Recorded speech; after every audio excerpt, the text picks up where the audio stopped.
Welcome, everyone. I now call the July 11th, 2023 regular City Council meeting to order. With a gavel. Please join me in the Pledge of Allegiance. Pledge allegiance to the flag of the United States of America and to the republic which it stands, one nation, under God, indivisible, liberty and justice for all. The City of Bothell is now providing the option of attending council meetings remotely or in person. Public comment will be allowed both in writing or verbally. Verbal comments may be taken either in person or remotely. Sign-up sheets were provided online by the City Clerk's office via link from the agenda. A call-in phone number was provided on the meeting agenda for members of the public who wish to listen live to the meeting. If you have called in, we ask that you mute your device. If a participant fails to mute their connection and causes a disruption to the meeting, the connection will be terminated. At this point, we'll take a moment to take roll call of the council members by position number. Please say here when the City Clerk calls your name. City Clerk? Councilmember Zorns? Here. Mayor Thompson? Here. Councilmember Alders? Here. Councilmember McNeil? Here. Councilmember Menke? Here. Councilmember Dodd? Here. Deputy Mayor Alcabra? Here. All present. Thank you, City Clerk. Next, I'd like to reiterate some meeting guidelines. For remote meeting attendees, please speak clearly and pause frequently, and mute your microphone when not speaking. Tonight's agenda includes 2 executive sessions toward the end of the meeting. This is meeting agenda approval. As published, the agenda would include an executive session prior to our study session and another one after. If there are no objections, I would like to propose holding both executive sessions under agenda heading 10, which would come before the study session. Seeing no objections, I'm going to turn the page. I'd also clarify the second executive session to discuss potential litigation may include action once council returns to open session. All right, moving on to presentations, reports, and briefings and public engagement opportunities. You can join the Bothell Police this Thursday, July 13th from 9 to 11 a.m. at the Thrasher's Corner Starbucks for coffee with a cop. And you can enjoy a heartfelt evening of heartfelt puppet performances happening on July 19th from 7 to 8:30 p.m. at the park at Bothell Landing. And you can join the Arts Commission on July 27th from 6 to 8 p.m. at City Hall to learn about the Creative Arts Grant Program and how to apply. Next up, we have School Zone Camera Enforcement Update. City Manager. Thank you, Mayor, and good evening. We're going to welcome tonight our Chief, Ken Suberl, and Captain Mike Johnson to the table. At the risk of stealing all the good stuff, I'm just going to note really quick that Council, a couple of budget cycles ago, approved authorization for moving forward with the school zone camera enforcement program with the goal of safety. You're going to hear that a lot tonight. And with COVID, and COVID didn't recognize budget cycles, so this has been one that we've adjusted the timing on, and I think outreach is coming out to the community, and we wanted to start here tonight with the City Council. So you'll probably hear all of that again, but I think it's worth repeating. So with that, I'm going to turn it over to the Chief to kick things off. Well, good evening, Mayor, Deputy Mayor, City Council members. As the City Manager said, this is an update on our school zone enforcement program. Captain Mike Johnson, who has been the project manager for this program, will be doing the presentation tonight. And hopefully it'll fill in some of the blanks, questions you may have about the program and its current status. Thanks. Thank you, Council, for letting us come and update you tonight. You can hit the next slide. We're going to go over tonight the timeline. We're going to remind you and refresh everybody's memories on the locations of schools we're going to be at, and then we're going to talk about real quick what's next. Go ahead. Like the City Manager said, we started way back in 2018. We started thinking about ways that we could make school zones safer. At the time, I oversaw our traffic division, and it was one of the biggest complaints we got was speeding in school zones. And we met with our neighboring agency partners and found out about this very interesting program about putting school zones camera enforcement in place. We started looking at some different vendors, and we settled on a vendor called Vera Mobility. And in 2021, we brought forth to the body here ordinance to allow for school zone safety enforcement cameras to be put in place. In 2023, again, because COVID knows no boundaries or budget cycles, school was out, and so everything kind of got tabled for a little bit. But we finally entered into agreement with Vera Mobility. Our transportation division worked very hard with the school district and other entities to get new beacons put into the school zones, which was a key component to our project. The permits have all been approved through the city. Power is starting to get lit up at the sites. We've been working with PSC and PUD. And then construction has begun at a few sites in the city, and it's on target to be ready to go by the middle to the end of August. And in August, our community education campaign is going to begin. We're going to work with the company to talk about how best to do that. We've already been meeting with Cam, and this kind of step one is reminding you of where we're at with the project. So September 6th, we're going to launch, that's the first day of school, and we're going to embark on a 30-day warning period. Our ordinance, not only is it the right thing to do, the ordinance mandates it, so we're going to set 30 days aside. People who speed through the school zones will get warning tickets in the mail with a projected go-live date of October 6th. Next slide. One of the questions that we've gotten in the past is, how big of a deal is speeding? And so we included this slide to talk a little bit about it. Some people think, well, speeding, keeps traffic congestion low and all that kind of stuff, and it's just not true. Speeding is terrible, and it causes a lot of problems on our roadways. It causes a lot of collisions, and it's where pedestrians get hurt. And if you want to review that slide, I had a couple of stats to kind of highlight the impact of speeding.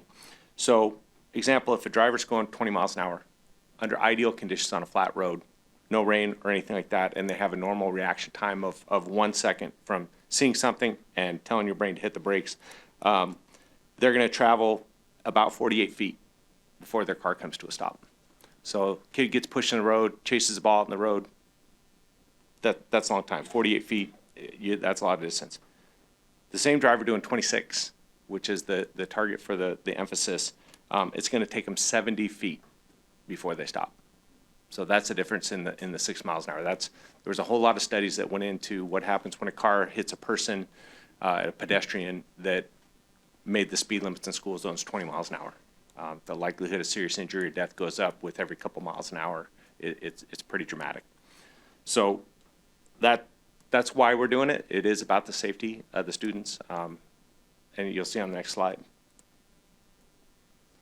that we got a lot of schools in Bothell. There's 15 North Shore school districts and 8 private schools.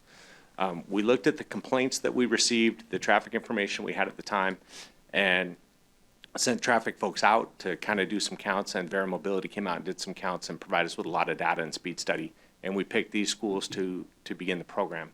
The reason there's 6 schools and only 5 Big Red Stars is because 2 of them are Woodmore and North Shore, and they're co-located in the same school zone. So the question that we get most often is, so cops aren't going to be in the school zones anymore, and that's not the case either. We're going to continue to work our school zones. We have a great relationship with our school safety patrol, our parent volunteers, and our school district employees, and that relationship is going to continue. And the chief is committed to make sure that our officers are out in the school zones, including the school zones where there are cameras. We'll continue to be there. And again, remind you, mid-August, community education is going to begin. September 6th, 30-day warning period, and October 6th is the go live. And I'd be remiss if I didn't end our presentation with thanking all the team that has been working really hard on this, from the court to finance to transportation to public works and planning. It has been a big team effort. HR has been involved. IT has been involved. It's been an amazing heavy lift for everybody, and we're almost to the finish line. So I just wanted to thank everybody on the team, including, especially the court, who at the back end of this is going to have their lift on it as well. So. One thing I'd like to add as we wrap this up is we're going to be starting a very robust community outreach and communication program as we roll into August, and we're going to be on break. And I wanted to make sure council was aware of what we were doing before they see it on social media. And I think it's super important that you're all up to speed on this and have plenty of information if anybody should ask you in the community. And again, if anybody needs additional information, I am available most days.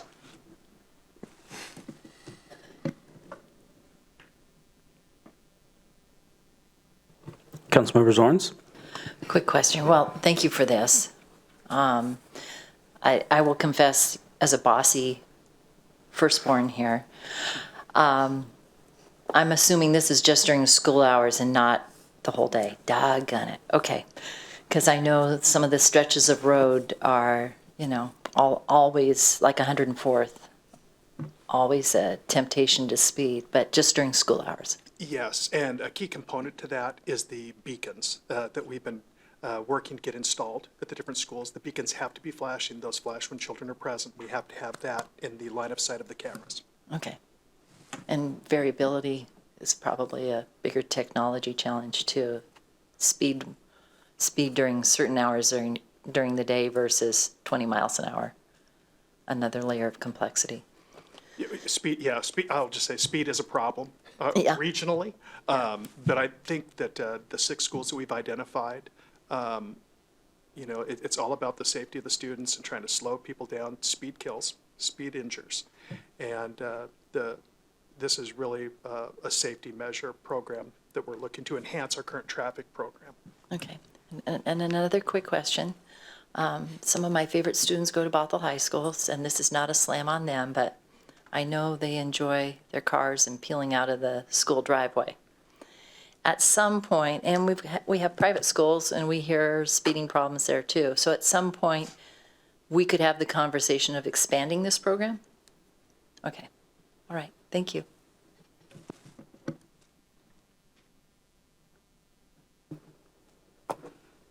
Councilmember Dodd. Thank you. I just wanted to say thank you. I appreciate this and the updates we got at our Public Safety Committee meeting and the 30-day warning period. I know it's in the code, but I think that's really going to help people as they get back into the swing of back to school.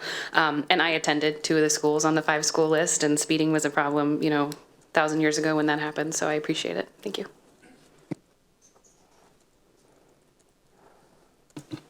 Councilmember Mankey. Councilmember Dodd said something that made me think of something I would like to say. I think having the statistics for speed handy and available and showing people how much of speeding there is happening is really enlightening. We got to see that at the committee meeting, and I was surprised that it was above 50%, going 10 miles an hour over the limit. So I think for anybody that that questions whether this is the right thing to do, I think just seeing that data, seeing the real data, and then doing the calculation for how long it takes to stop tells a really, really good story about the opportunity to educate here. That's why we're doing it, educate and be safe. We want the kids to be safe. So I'm looking forward to seeing the reduction from this. I'm looking forward to see what the preliminary data is and what the community's reaction is to it. So thank you for all the work in getting this set up, and hopefully we can save lives through this program.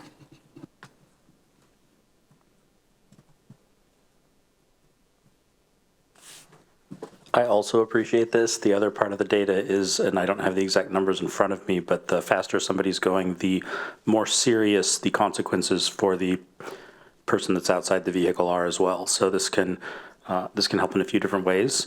Thanks for coming and letting us know about it. Thank you, and thank you for the support of the program. Our pleasure. All right, moving on, we have the city manager report. City manager. Thank you, Mayor. I have 2 quick items tonight. First of all, I'll just say a thank you, and I maybe, again, if I'm stealing introductory points, I might be stepping on the Mayor, Councilmember Mankey's reports as well, but we were able to welcome Councilwoman Susan Del Penne at the Bothell Operations Center last week. And she was there to really celebrate in terms of being able to secure $741,000 towards purchasing an emergency backup generator for our operations center, which is not only great for the operations and keeping the community safe, and we're operating storm response out of there, but it also serves as our backup emergency operations center. So greatly appreciate the support we've received from our federal partners, and just wanted to say that. And it was, while she was in town, I think she also served at the pancake breakfast, so it was great to have her join us at the Ops Center too. Secondly, in addition to the community outreach opportunities that were mentioned at the top of the agenda, I just want to remind everyone that this Saturday there's also an opportunity, if folks are interested, to learn more about what the city's efforts are in terms of building inclusive playgrounds in the community.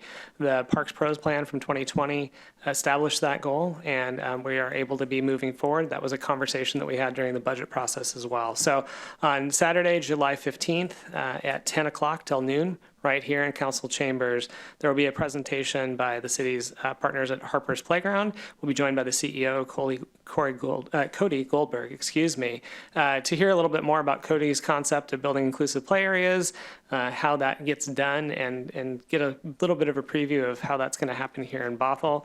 We're excited to have him join. And again, this will be really just the start of a great project. And want to just also say thank you to our Parks and Recreation staff that during a very busy period of time when there's a lot of events going on, we're taking the time on a Saturday to have this important conversation as well.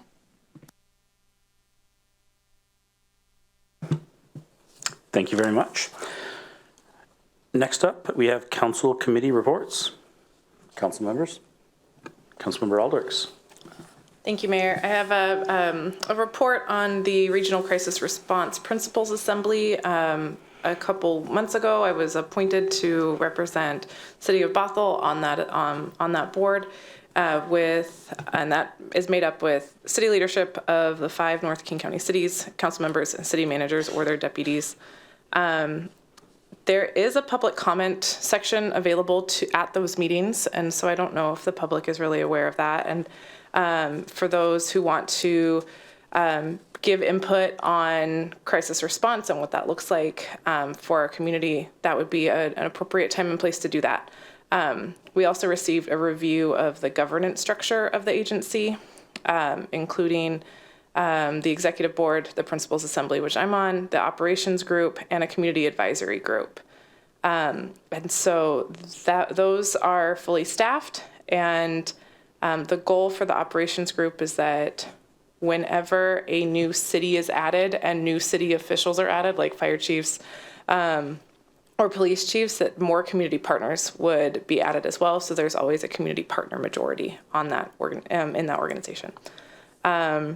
We got some really excellent data. It was really interesting to see how the different cities have been working through their dispatch programs to get crisis responders out to the community.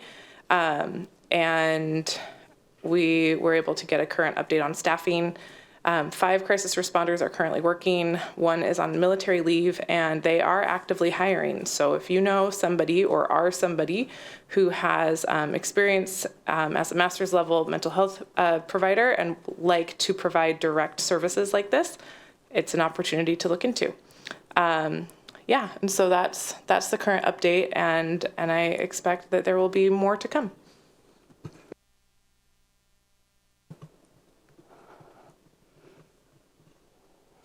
All right, seeing no more, we will move on to visitor comment.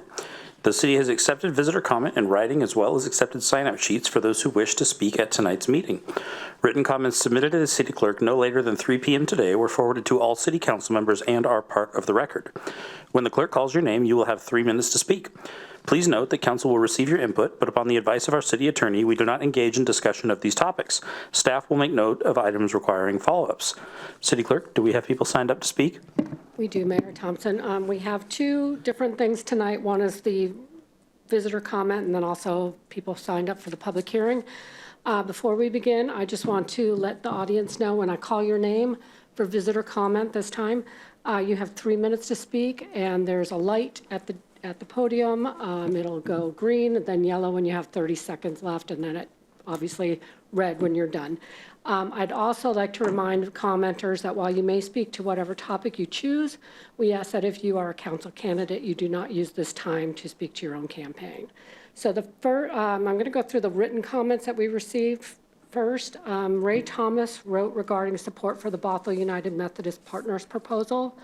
Sylvia Cunningham wrote regarding support for the Bothell United Methodist Partners proposal. Dave Dorian wrote regarding about the need for a range of housing solutions in our area. Rob Beam wrote regarding support for Bothell United Methodist Partners proposal. And Mark Swanson wrote regarding crime in Bothell versus Federway. So with that, we have live comment. The first person signed up to speak is Alan Jacobson. So please go ahead and step to the podium, and we'll start the timer when you get up there. Thank you. Good evening. As mentioned, my name is Alan Jacobson, and I want to thank you for allowing me to speak this evening on behalf of tonight's agenda number 11, AB 23106, the study session concerning an update on discussions with Bothell United Methodist Church regarding affordable housing. I am part of the Bothell United Methodist Church team that is partnering with Bridge Housing and Habitat for Humanity in order to work together for creating affordable housing and a community gathering space in the city of Bothell. Our team has seen the need within Bothell to provide affordable housing through both affordable rental units and affordable home ownership. We have also seen the need for community gathering space and local access to human service providers. Last August, at the request of the city, our team proposed just one possible solution for mixed-use affordable housing, along with an open community gathering space to meet these needs.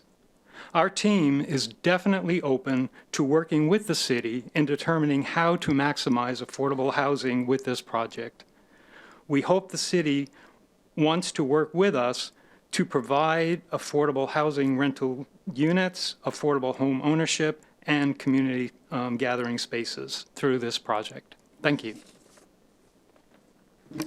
Thank you. Next up is Heidi Shepard.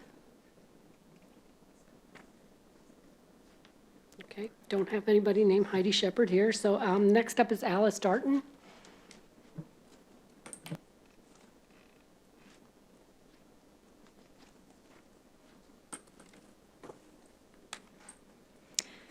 Hello, Bothell City Council. Nice to see you all again. I'm Alice Darton, Regional Manager with King County Library System for the Alder region, which includes the Bothell Library. I'm here with my colleague Katie to share 3 minutes worth of what's happening at your community library this summer. We've expanded hours at our regional libraries. Bothell Library is now open every day, adding 13 open hours per week. In other exciting news, KCLS libraries have eliminated late fines for all library materials. We've provided a handout with some recent visit and checkout data and the KCLS 2022 Year in Review, which you're welcome to take a look at. Now I'd like to turn it over to Katie to introduce herself and talk about some programs and services. Hi, my name is Katie Boyes. I supervise the librarians at the Bothell Library. I also work at Kenmore and Lake Forest Park. The Bothell Library will offer an array of free services to the community, including public computers, Wi-Fi, printing, copying, and the ever-popular scanning and faxing. The Bothell Library is a great place to study, have a meeting, or to find a good book. And we also have air conditioning.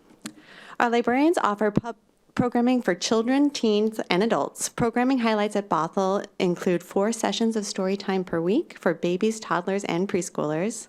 Our Teen Services librarian offers community service opportunities for teens, and we have a popular ESL class for adults. The class is on break right now, but will get restarted in September. Our librarians reach out to the community to build connections and bring services beyond the library walls. This past school year, our children's librarians, Maymay and Jordan, brought the Otter Award to 63 primary grade classes in the area. The Otter Award is a Kids' Choice Book Award where students read a list of early reader books and then vote for their favorite. The books were provided by the KCLS Foundation, and our librarians engage the students with book talks and class discussions. The program builds reading motivation and critical thinking skills, and is a fun way for the librarians to connect with the community. One of my favorite parts about the library is that we have staff, real live humans, that are available during all of our open hours to help people. They can help them find information, assist with using the computers, find a book, answer questions about accessing ebooks or online resources, or any information question they might have. Right now, our summer reading program is in full swing. People of all ages, kids, teens, and adults, are encouraged to set a daily reading goal and track their progress. Participants get a prize at the halfway mark and when they finish. Log sheets are available at the library, or you can track your progress using an app called Beanstack.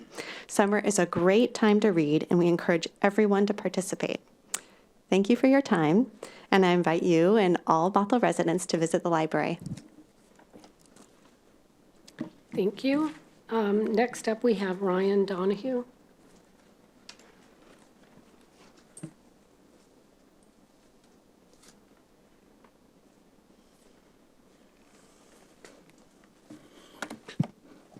Sorry. Hello. Thank you, Mayor Thompson and council members. My name is Ryan Donahue, and I'm the Chief Advocacy Officer for Habitat for Humanity, Seattle, King, and Kittitas counties. Normally, you'd see Cliff Cawthon, our Advocacy and Policy Manager, who's been to a number of your hearings as well as the Planning Commission. Unfortunately, he fell ill today, and instead of risking him coming here and getting everybody sick, I decided to step up to the plate. I'm here actually for two separate things. First off, I'd like to address, or I'd like to talk a little bit about the study session proposal that you have on there for the BUMC Affordable Housing Project. This is a fantastic proposal. What this will end up doing is being able to bring affordable housing of multiple different types for multiple different types of people, to be able to bring in people who live and work and play in this city already and create an opportunity for them to own a piece of it themselves. This project is something that I strongly urge you to support. Please know that we at Habitat are strongly committed to this project and believe this is something that absolutely needs to continue. I also wanted to talk briefly about the middle housing proposal that you have before you today as well. I also want you to strongly support this. We at Habitat know just how amazing this city is. It's a beautiful place to live. I love coming up here every chance I get the opportunity to. But without passing changes like this, we risk turning the city from an oasis into a mirage. We need to be able to create a city and a town where people have the opportunity to live in the places that they work and they love to play in. And by passing this and by moving this proposal forward, you create that opportunity. You create that opportunity for people like Janet, who's a homeowner of ours currently lives in South Seattle and absolutely loves living there with her as a single mother and a nurse actually with her child. Beautiful child, fun, so much fun. But she was able to move into there because of middle housing types, because of the types of housing that this legislation would legalize in the city. Please support this proposal as well. Thank you so much for your time, and have a wonderful day. Thank you. Next, we have Terry Loesch.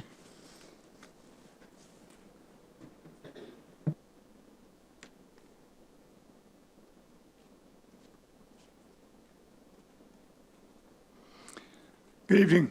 My idea is to build micro condominiums rather than micro apartments.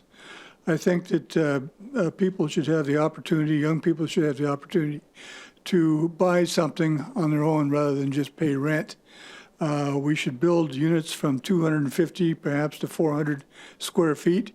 At $200 a square foot construction cost, that would mean that they could be sold profitably from $70,000 to $125,000, which is a reasonable amount of money for somebody to have something that they own for their first step in the affordable housing.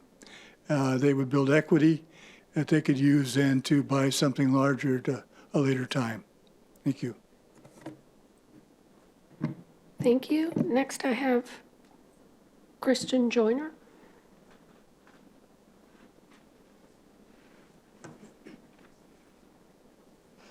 Hello, Mayor, Deputy Mayor, and council members. I'm Kristen Joyner. I'm a 30-year resident of Bothell. There's a lot of talk about affordable housing and housing choices. I'm excited to be a part of a city that wants to stop talking about it and start taking some action. We're talking about housing that everyone needs, that every community needs, housing for our low-wage earners, retail, hospitality, education, teachers, seniors, disabled, and people who are just starting out without the benefit of generational wealth to help them. Housing for all these neighbors is better for our whole community. And there are things that would help, that could make this happen. If everyone would just make a lot more money, we wouldn't need affordable housing. If employers would just pay more money to everyone, we wouldn't need affordable housing.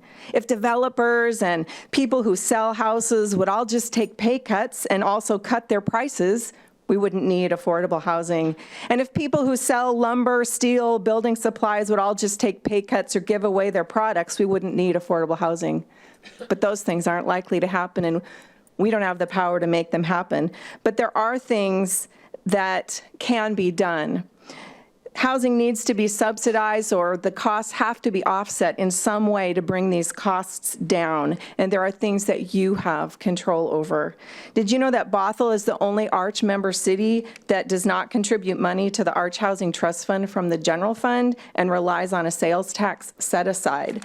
The City of Bothell contribution for 2023 is expected to be $131,000, which is great, but unfortunately, it's not going to solve a lot of housing problems.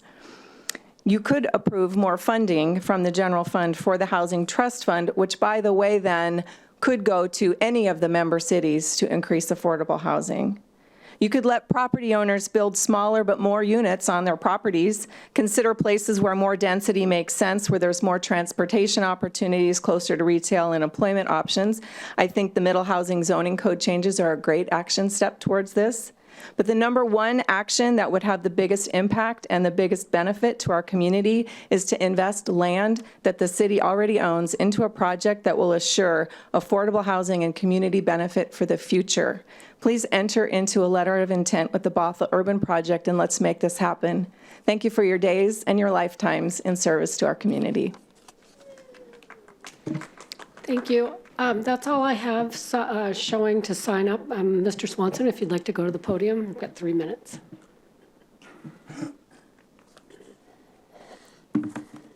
Greetings, Lowell. I don't like change, got the same barber. I've only had 2 barbers my entire life. I'm 62.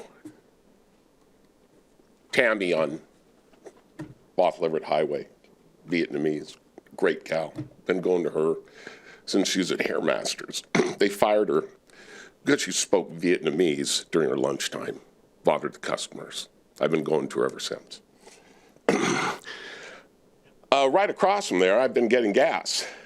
It used to be owned by Dick and Sandy. They owned the place for like 48 years. I'm sure some of you know them.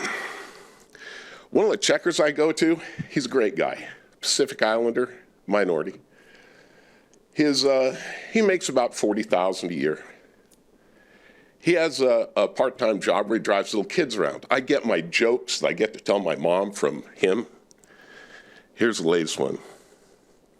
I got a great joke about an umbrella I'd love to tell you, but I can't. It's over your head. Mom loved it. The guy said it was his rainy day joke. Appropriate for here. So across the street from me was a Section 8 housing, King County Section 8. And a gal lived there for a little over 20 years. And she's a nice enough gal, single mom, had a kid, she was raising a daughter. The problem is that she subletted one of the bedrooms out of the house, which was illegal. But she did it. She needed the money, hard to blame her. So when we build this affordable housing, how are we going to make sure that we don't have people subletting these under market rates for market rate? How are we going to do that? How are we going to police that? Speaking of which, I was so glad when the owners in Miami sold it, got rid of it, because now they're owner occupied, far less police visits. I don't want to cast stones, but the United Methodist Church shut down a community pea patch and built 5 $2.5 million palaces be right next to the church, and now they're concerned about affordable housing. Let's remember that Bothell is less expensive now to rent a 2-bedroom, 1-bath apartment than it was 25 years ago. There is no crisis in affordable housing. And now that we've lost the hegemony of the petrol dollar, it's hard to say what the future is going to be. I know one thing. You keep building to 75,000 in the year 2044, there's not going to be any kokanee around. Thank you, Mr. Swanson. Does anybody else in the audience wish to speak under visitor comment? A reminder that we'll call for those that are in the audience for public hearing at a later time, but if you're here to speak under visitor comment, please step to the podium. You'll have 3 minutes. And if anybody's in the virtual audience, please use the raise hand function and we will panel you in. That's all I have, Mayor Thompson. Thank you very much, City Clerk. Next up, we have projected agenda discussion, and I am going to kick it straight over to City Manager Stannard because I know that there is an item that we are going to chat through today. Thank you, Mayor, and good evening again, Council.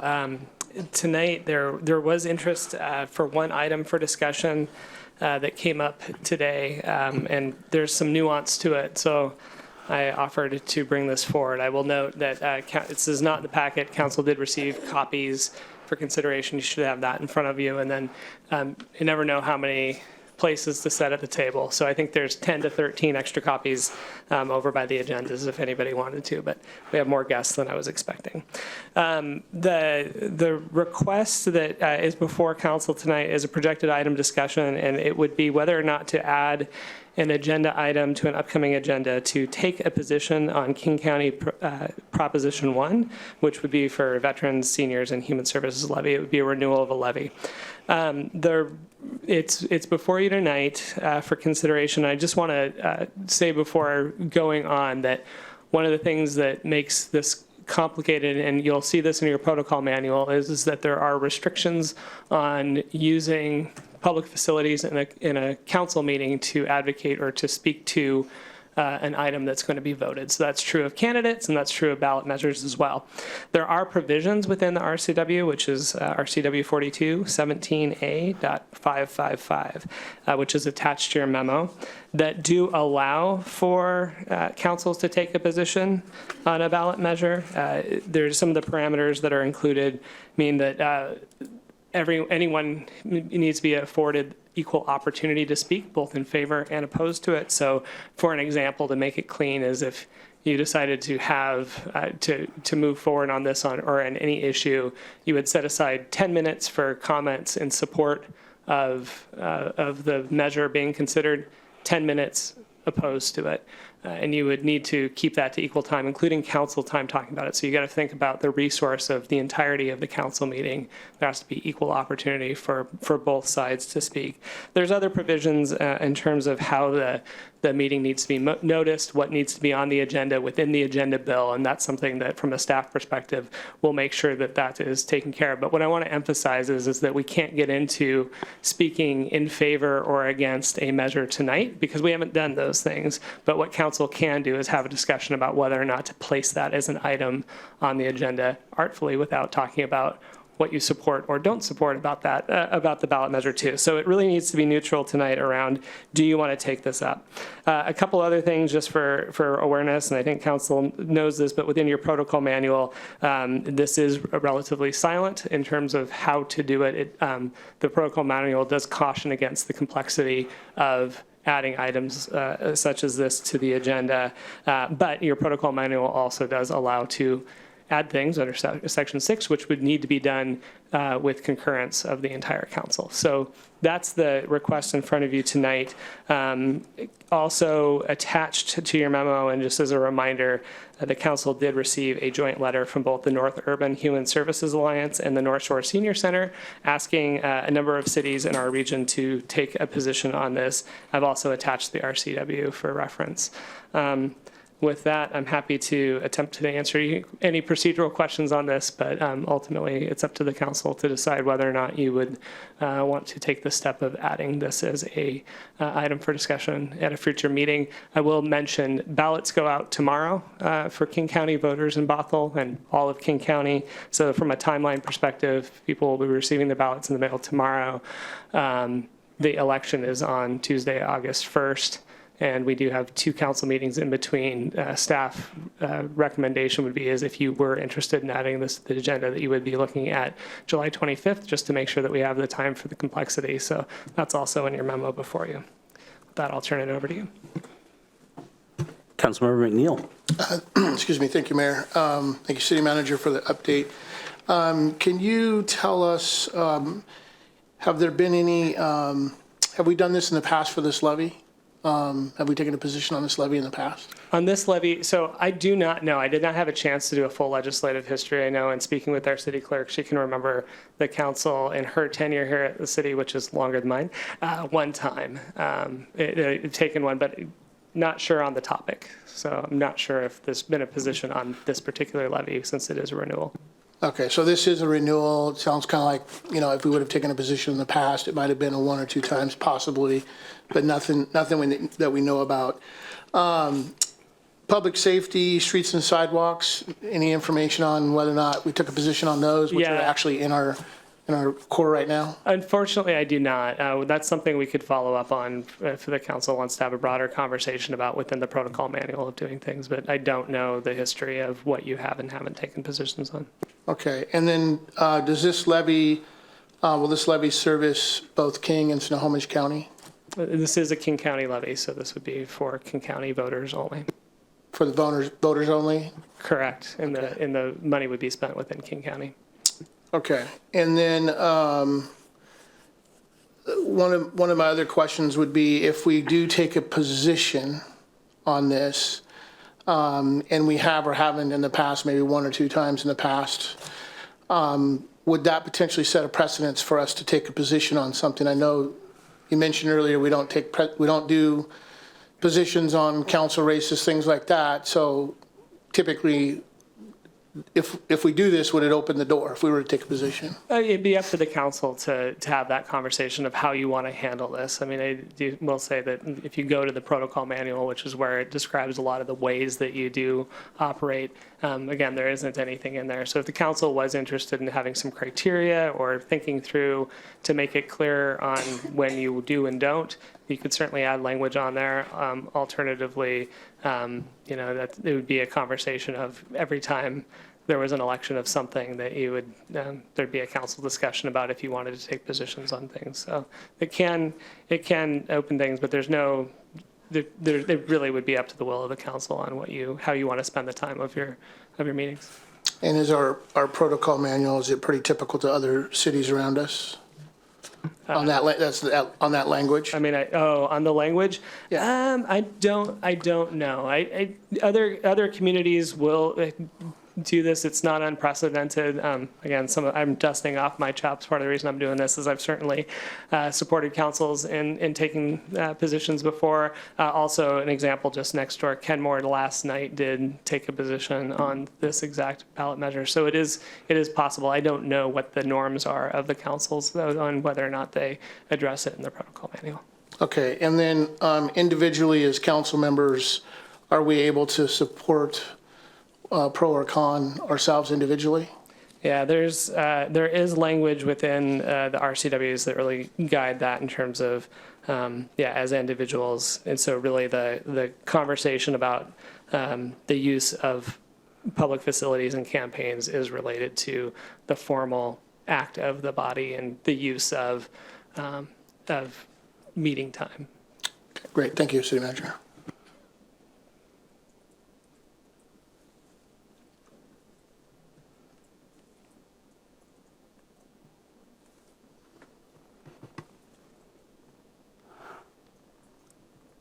Deputy Mayor? Thank you, Mayor. Thank you, City Manager. This is all, I don't even have a question formulated, because this is hot off the press, so I don't even know how to, I need another time. The problem is, as you stated, is that the ballots are going to be out this week, and by the time we have a chance to discuss it, a lot of folks would have voted already. I don't know what to. It's all new. I don't know what to say. Yeah, if I heard a question in there, do you think in terms of timing, we do realize that council hasn't had a lot of time to reflect on this, and so if there was a desire to think about it, we could proceed as though you were interested in doing it for the 25th. Council could resume a conversation under projected item discussion next week as well. But we would probably, from a staff perspective, we would be moving forward to make sure that we have things ready to go. And we decide to bring it back agenda, does it have to be a unanimous council decision, or how does that work? Yeah, so the language in the council protocol manual would anticipate a consensus of council. So again, that would be one where you're not necessarily taking a motion, but that it was unanimously supported is typically how you've handled that. that's what's typical.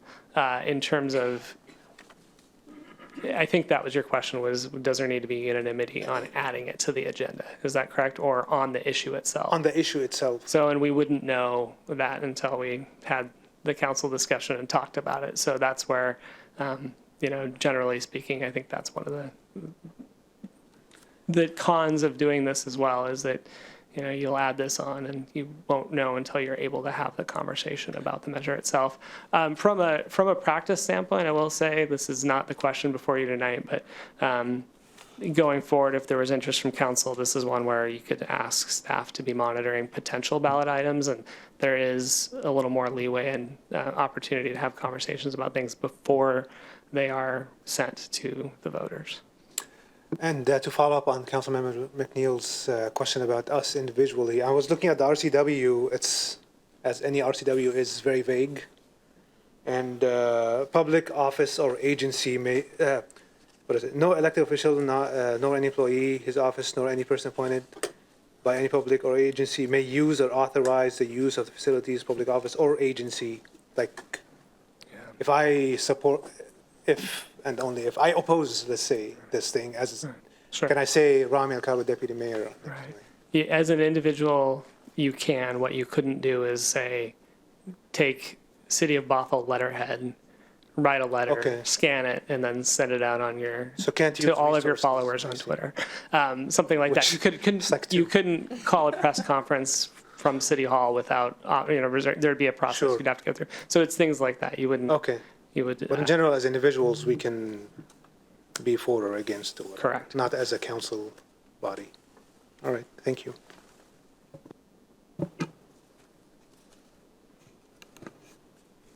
Councilmember Aldrich. Thank you for putting this together and for guiding us through this process. This is your first chance as our city manager to have the opportunity to do this. And to be responsive to members of our community who have requested for us to consider this. I really do appreciate you putting this together. I see here that you're recommending the 25th, which is just a few days before ballots are due. Is it at, excuse me, is it at all possible to bring it back next week on the 18th? Yeah, my concern with that is that, we publish agendas on Thursday afternoons, which means pens down Thursday morning. So it would leave tomorrow to research and make sure we do it correctly. So life is about risk. There's risks that we would do something incorrectly. One of the things, we do have a requirement within the RCWs too of making sure, or I would say it's more of a practice, but making sure that we've broadly communicated that we're having this so that people do have the opportunity to come to the meeting if they want to speak for or against. So there's some different factors involved where I think it would line up better on July 25th. Again, that's the recommendation.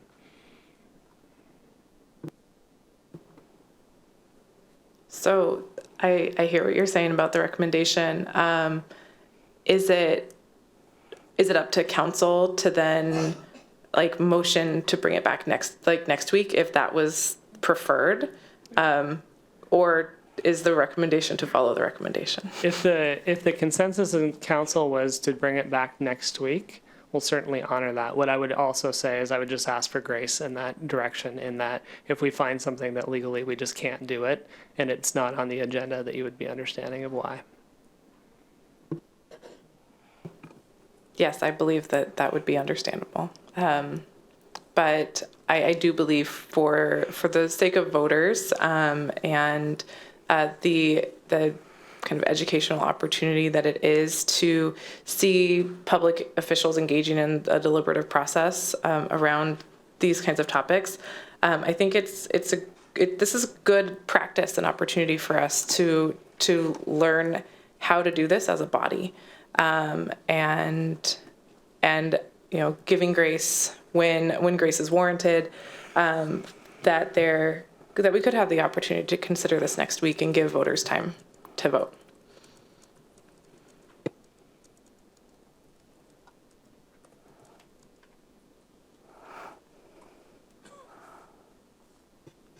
Going. All right. I have a couple things. I I don't want us to start weighing in on every levy that comes up at the county. And I would normally try to stay out of levy endorsements, but there are two things about this that together make me happy to take this up. And I'm only talking about why I will take them up, not why I would support or not. It directly impacts a facility in Bothell that's asked us to take an action. And it is to renew an existing levy that has already been approved. I am comfortable taking this up. I do wonder, Councilmember Aldrich, I hear you about doing it on the 18th when mini ballots, you know, obviously they'll have been in hand for some time on the 25th, but most people don't vote before the 25th. And I almost wonder if we did it on the 25th, when it was closer to the election, it would have more of an impact from folks watching. I can kind of see that argument go both ways. I would say if when staff starts working on this tomorrow, if it's super straightforward and super easy and possible to bring back by the 18th, maybe we could play it by ear. And if you're not comfortable or if that's too much, I am completely content with the 25th as well.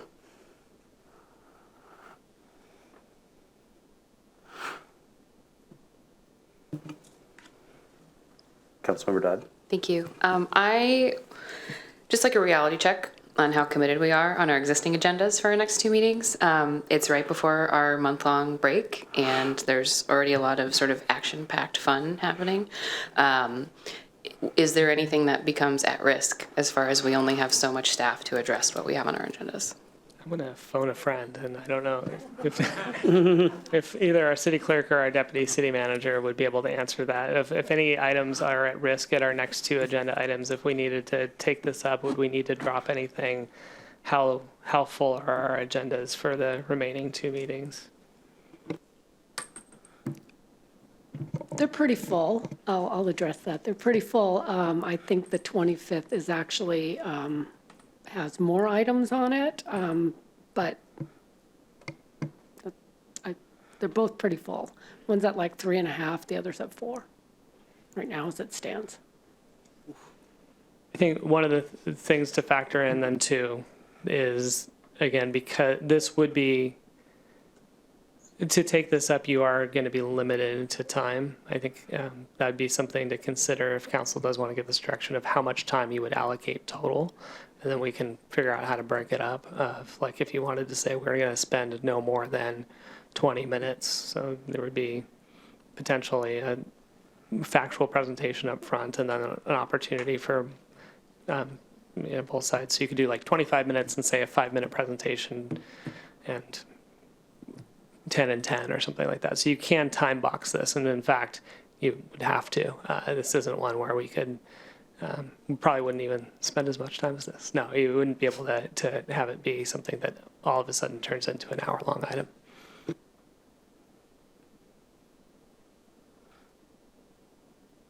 Councilmember Manke. Thank you, Mayor. I think all the questions that I had were already asked by other council members, which is great.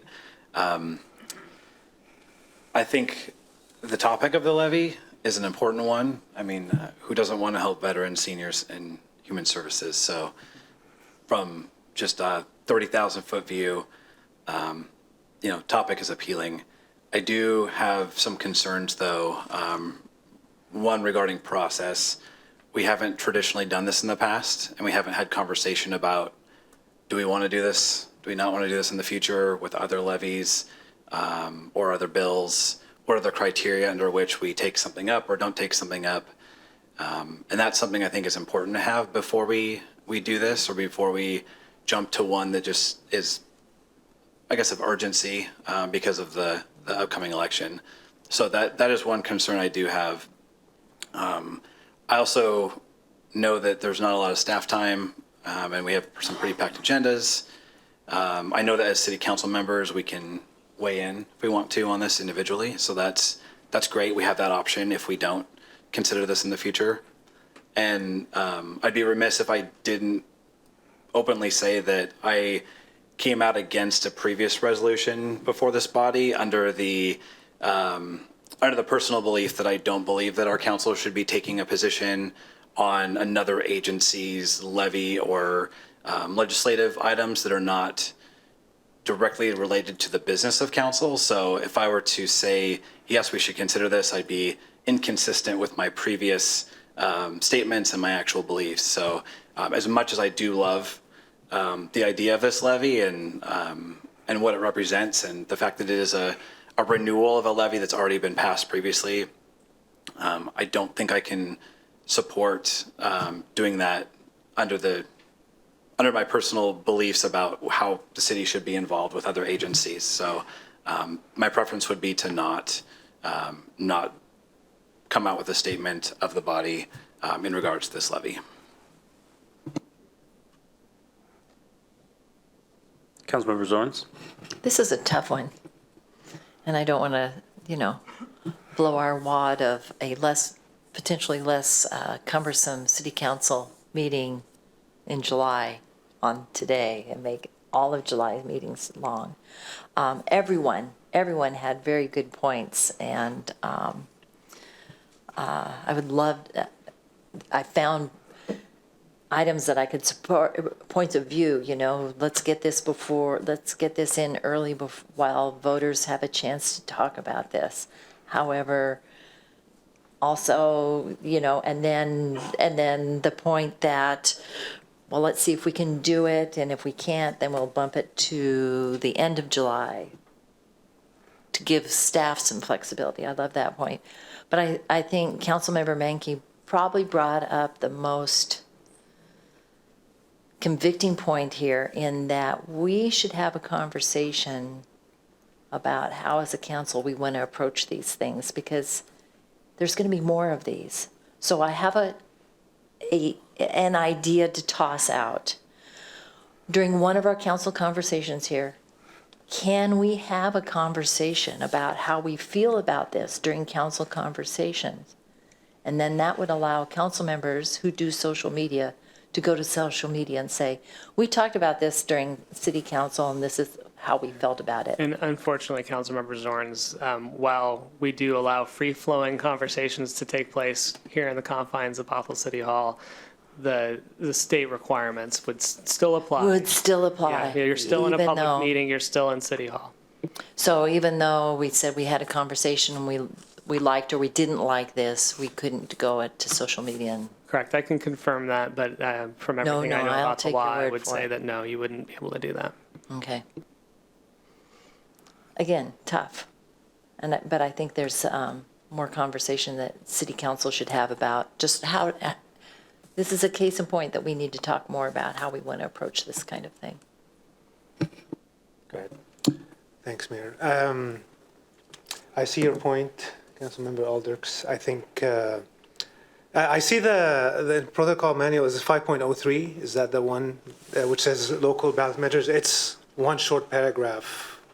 It sounds like this issue hasn't come up before, and it says you can't do it, but it sounds like RCW actually allows you to do it with certain parameters. So I think we need to discuss this for future expansion of this section. This is where having a city manager with a history degree and a sociology minor comes in. I mean, I think you could look at this in two ways. One is that it hadn't come up, or that it was deliberately written this way too, with the presumption of it acknowledges it's true that there are restrictions regarding what actions the city may take on a ballot measures. That's a true statement, and that state statutes prohibit the city from using its personnel, equipment, materials, buildings, and other resources to influence the outcome of elections. Also true. It is silent about what is allowed, however, so that's either unintentional or it's intentional, saying we're not going to do it. But again, this is this council's protocol manual, and what I do know is that you haven't had this conversation, so that is something that you can do. I mean, it sounds like we need to have a conversation, so this might be a good thing to have a conversation. Having it on the 25th might be too late. Having it on next week will be too late for, I feel like it's late, but having it next week sounds like it's going to put so much pressure in the last 2 weeks as we come here to the finish line of this session. Yeah. I mean, again, we're here to serve, so if the council is strongly in favor to do this, we'll do what we can to make it happen, and if we can't, you'll get a phone call. So, I mean, but I do think that it's pushing it to have something ready. Like we deliberately try not to do things like turn items around in one night or, in 1 week. There's usually a gap in between if you've ever noticed that pattern, and that is so that we're not rewriting agenda bills on Wednesday to publish on Thursday. But We've already spent but it 20 can happen. minutes. But it can happen, sir. We already spent 20 minutes just deciding whether we should have the conversation. Maybe we should. Not an easy one. What are you looking for from us, I guess? Like head nods, thumbs up, thumbs down? I mean, truly that many times when you have items or questions about this that I'm not involved. And so I would just point you to the protocol manual on page 33 or section 804, which is that how may council request adding an item to the council agenda. It's either through the form that's been developed that we've discussed before or by consensus during the projected agenda discussion. So we'd be looking for direction from the council.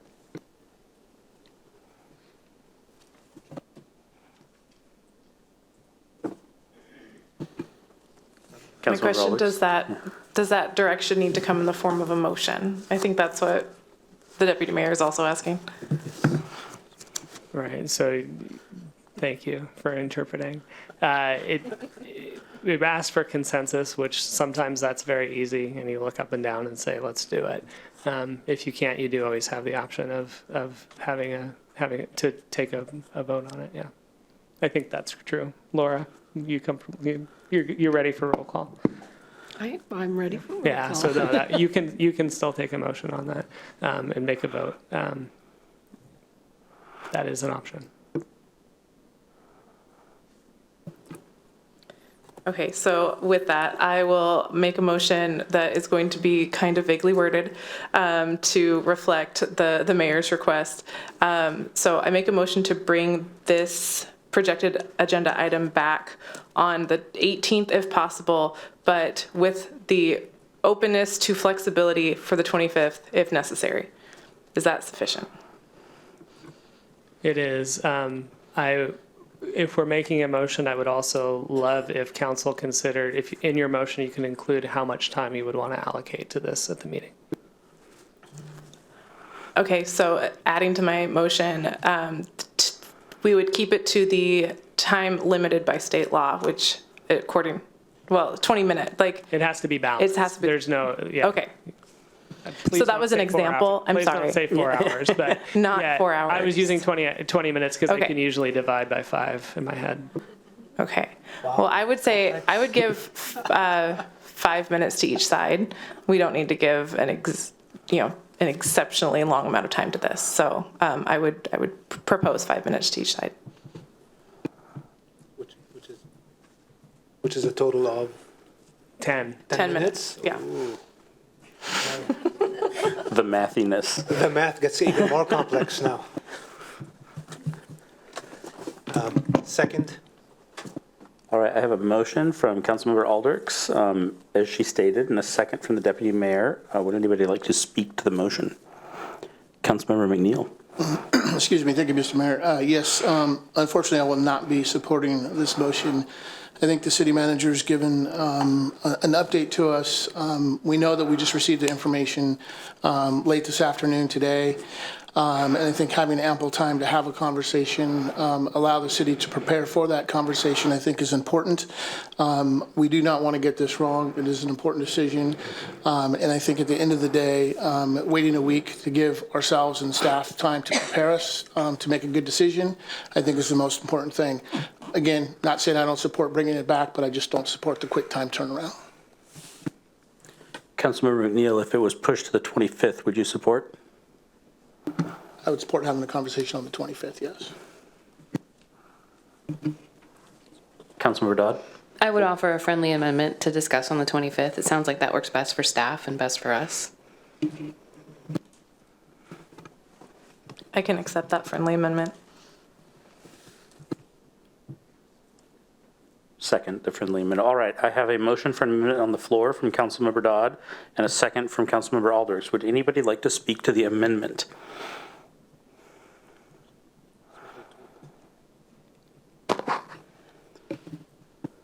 Councilmember Jones? I like the amendment, and I will be supporting it. But I will also be supporting that we have a future conversation on how council approaches these kind of situations where we want to support a countywide amendment or ballot. If I had to guess, I guess that the protocol manual discussion that we have teed up for September, that staff has already made, they're all nodding. We are going to have this discussion in September over the long term. I can pretty much promise. Councilmember Mankey?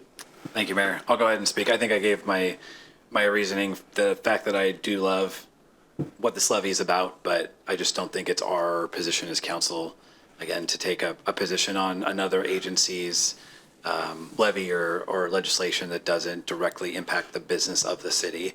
And again, that's not because I don't think this levy is great. It's not because I don't love the idea of what this levy is representing. It's just, I think, as a body, I don't think we should take those positions. So while I'm voting no tonight, all the love to veterans, seniors, and the human service providers. Councilmember McNeil. Thank you, Mr. Mayor. And I too believe, Councilmember Mankey, I agree with you on that point. I just also want to say that if I'm understanding this friendly amendment, we're bringing it back for discussion.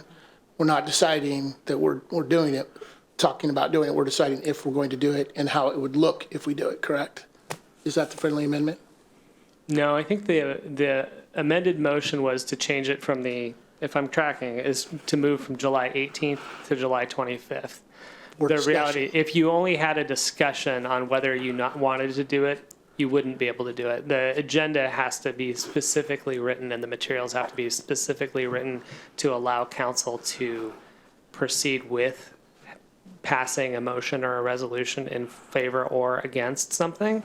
So if you have the discussion, there'd be no opportunity to then also have this. So yeah, so I think Councilmember Dodd's motion was to simply move it from the 18th to the 25th, but to put an agenda item on total of 10 minutes, 5 minutes per side for the council to consider a resolution or a motion supporting or opposing the ballot measure. The mayor referenced that we are coming back in September to have a conversation about some other council procedural items that have been teed up from your retreat. We'll be doing that, and we can talk about the process of how you want to consider this in the future, but that won't be till September, after the recess. I said a lot of words, so that's You probably did, more so I just want to clarify. So when we come back on the 25th, we're going to hear an option, correct? Correct. And we have the decision whether or not to approve that option or not.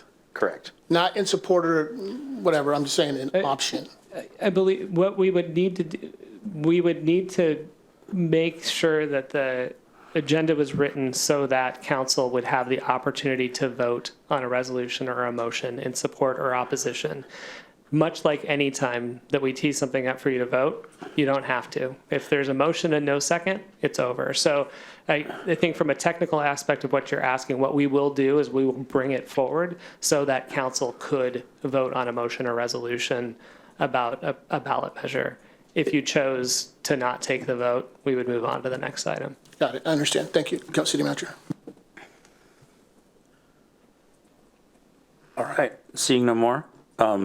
City Clerk, could we do a roll call for the amendment? Amending it from, if possible, the 18th to just the 25th. Correct.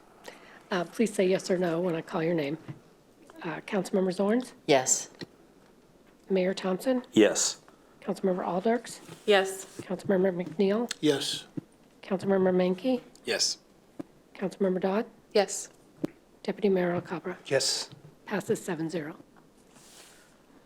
All right, so the main motion on the floor is now, should we bring this back to have the conversation if we want to endorse the levy or not? Not if we're not voting tonight on whether or not to endorse it, we're voting on whether or not we want to have the conversation on the 25th. Councilmember Dodd? Yes, speaking to the original motion, I am personally quite hesitant for us to sort of get into this business, but I do think it's worth a conversation, and I think that 10 minutes will not kill me. So I am going to be voting yes so that we discuss it.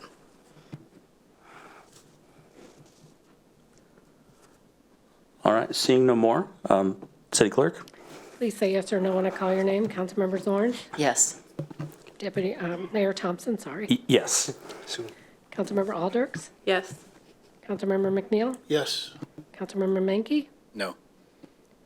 Councilmember Dodd, Yes. Deputy Mayor Alcantara. Yes. Passes 6-1 with Councilmember Menke dissenting. Thank you, City Clerk, and thank you, City Manager. All right, I would accept a motion to approve the consent agenda. Motion Councilmember to Alders. approve the consent agenda. Second. All right, I have a motion from Councilmember Alders and a second from Councilmember Dodd to approve the consent agenda. Would anybody like to speak to that motion? Seeing none, City Clerk?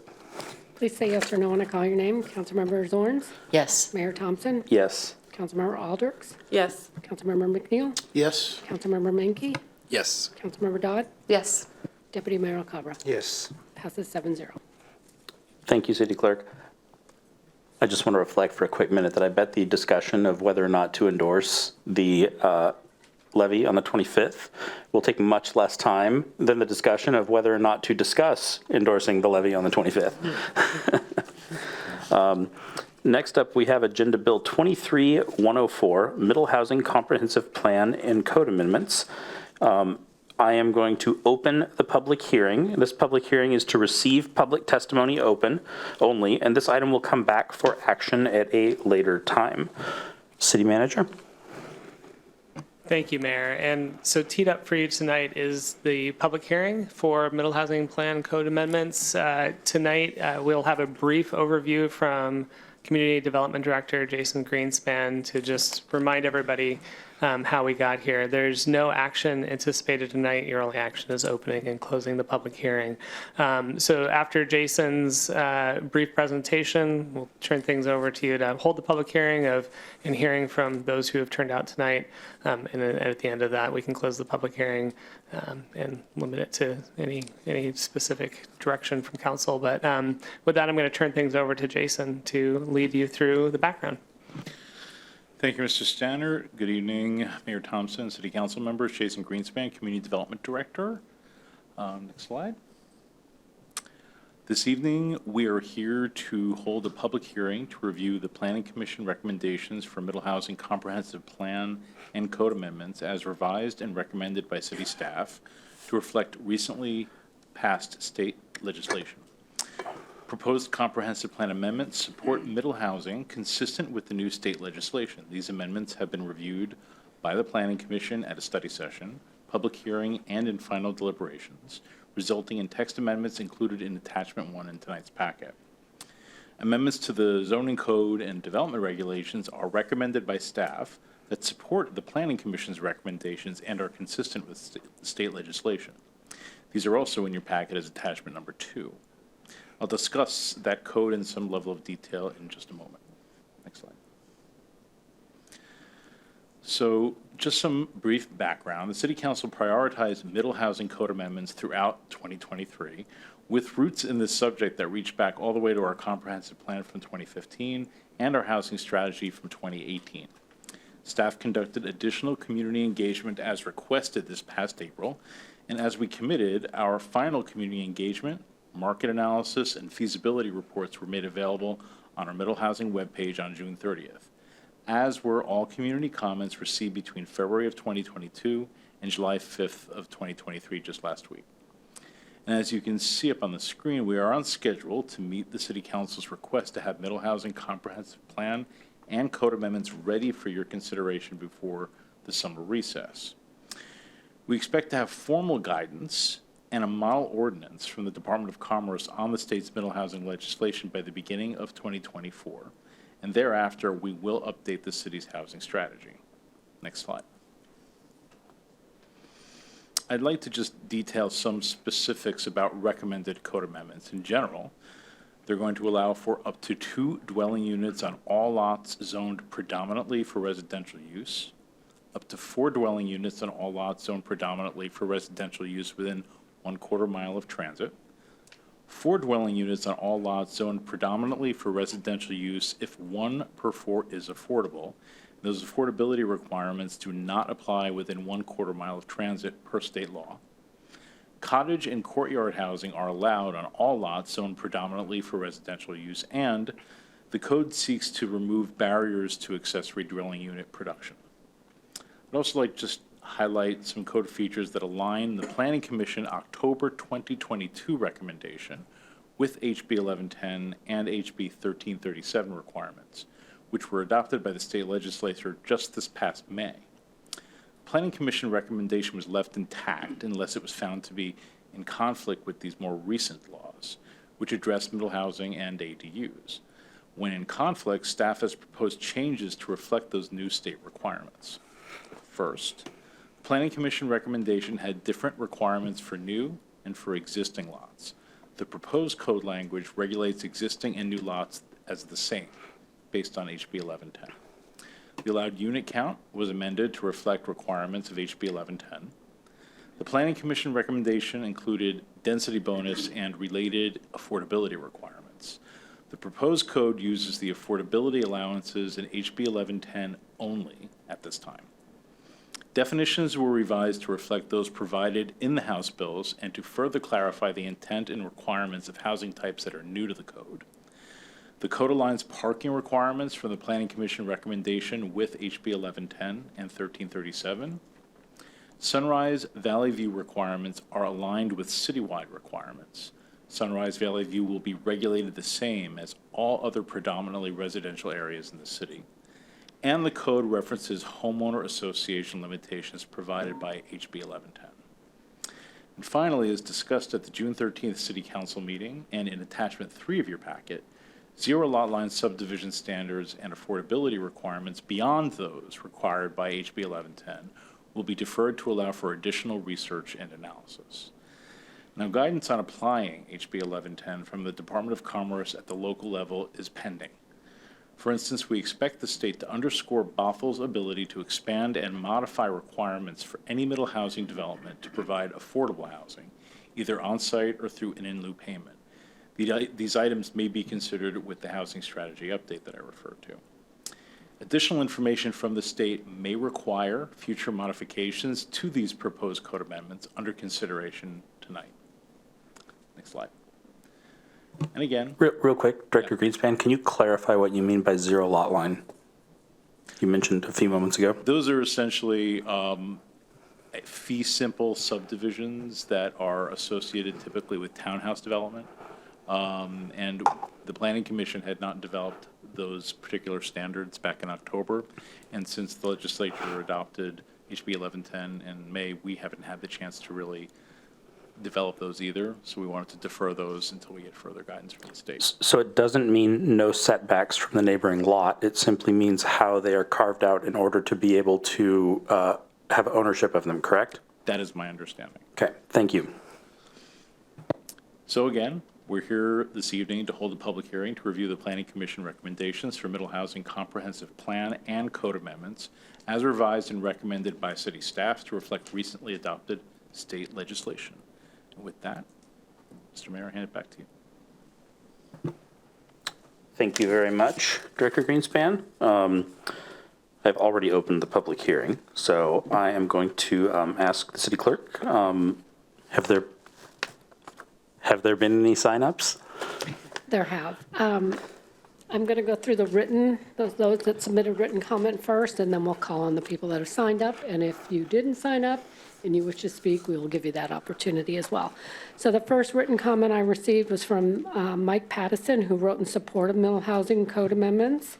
Ann Agard wrote against adopting alternatives 1 or 2 until DOC guidance model ordinance is available. Jan Agard wrote against the implementation of the code amendments.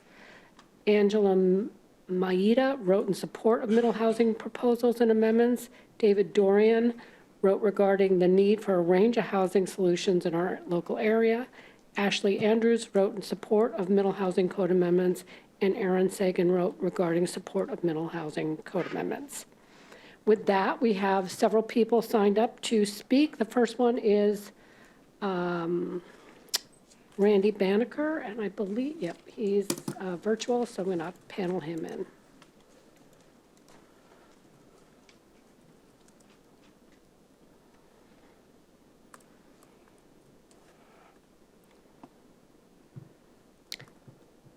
Mr. Banneker? Hello.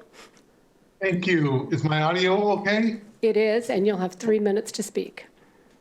Thank you. Mayor Thompson, members of the City Council, thanks for the opportunity to comment on the missing housing comprehensive plan and code amendments. I'm here on behalf of the Seattle-King County Realtors to encourage your adoption of the package relating to middle housing. You know, the median home price in Bothell is about $1 million. A condo in Bothell is a little more than half of that. Those prices are out of reach for most first-time buyers. It's a supply and demand problem. And Bothell is in demand because you offer a great quality of life, good schools, and you're in close proximity to well-paying jobs. We don't want to kill the demand side of the equation. We want to address the supply side. And the middle housing package is an important, effective strategy to add new housing options gently. Done well, middle housing folds into the neighborhood and is in keeping with the style, character, and sensibilities of the neighborhood. The smaller size units create a range of important opportunities to people in real and tangible ways, like new attainable housing opportunities for first-time buyers, new options for empty nesters seeking to downsize but wanting to remain in the neighborhood where they raise their family, and new options for families wanting to bring their parents closer or their children and grandchildren closer. In closing, I just want to thank you for your leadership in middle housing. You are a leader in the region in terms of getting ahead of implementation of House Bill 1110, and I urge your passage of the package. Thanks very much. Thank you. Next up, we have Ray Thomas.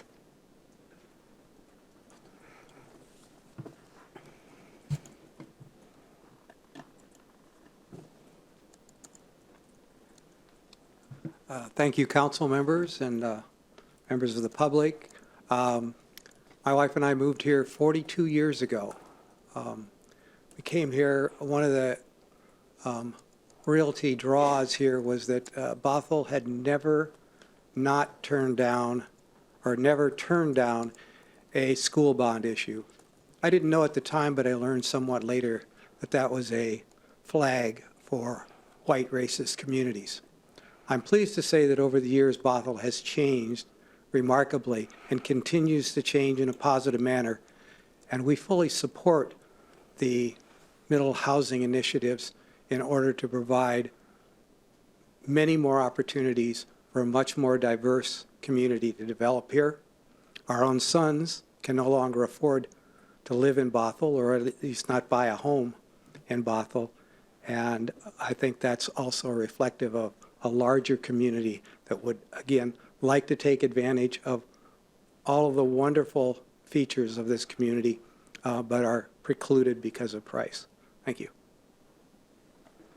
Thank you. Next, we have Jeremy Tadros.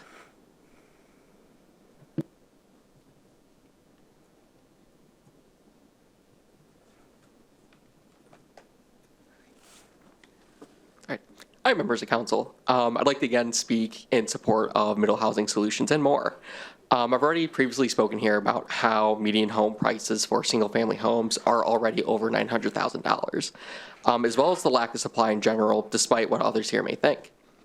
What I'd like to speak on today is how this issue has been framed. There are serious challenges to implementing these proposals, as we all know, and as others have discussed. How do we ensure that homes are actually affordable? How do we ensure that we can mitigate potential environmental issues? And how do we manage traffic? These are all challenges, but they are just that. They're challenges. There are things that we can figure out how to get around and how to fix. We can't let challenges be the reason we don't do things, because if that happens, nothing ever gets better. Another issue that often gets brought up during these discussions is concerns about crime. The idea that more population density means more crime is a common misconception, but it is a misconception. We only need to look next door to see this. Bothell has a population of about 48,000, and our violent crime rate is 1.1 out of 1,000 people. Kirkland, right next door, has a population nearly twice that at 92,000, with more density than we do, and has a crime rate of only 0.88 per 1,000, so it's a lower crime rate. The presence of people is not the issue. there are many, many routes to crime that are too many to list here in the time that I have. But people is not the reason for it. Bothell is a special place, and what really stands out to me about this town is really how much people care about it. Bothell is a special place. We see right here that there are well-attended council meetings pretty often here. There are multiple online groups that have like sizable percentages of the entire city, which is pretty rare. And there are many other forms of people participating in civic life in a lot of different ways. And this helps define Bothell's character. Even though my position is at odds with many here that are probably going to have to speak, I don't doubt that they care about this place. Bothell is strong enough, innovative enough, and caring enough to build a city that includes everyone. Thank you. Thank you. Next, I have Kat Tadros.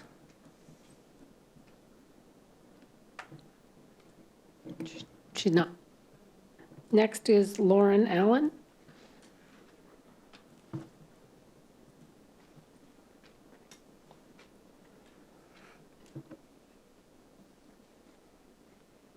Hello.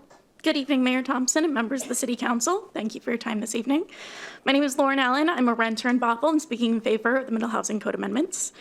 As you may recall, I spoke in favor of these amendments back in February and sharing with you all the ways my family has been personally impacted by the lack of middle housing in this region. To summarize our family's roots, my father and his siblings grew up in Bothell. He always wanted to move our family from Bremerton to Bothell, and after many months of searching, we found our family home in a neighboring city, Briar. Lovely community.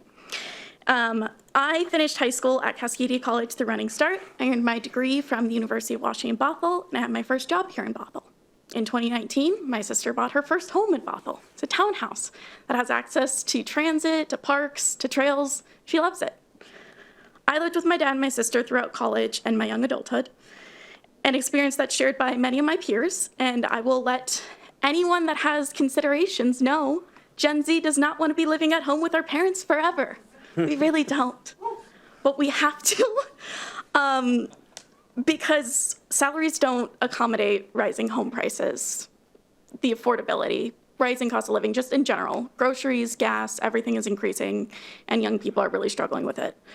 It wasn't until this year, 2 years after I graduated college, that my salary finally allowed me to live in Bothell, independent of my family. So I'm very proud to share that since my comments in February, I have found my very own apartment in downtown Bothell that I adore. I love it so much.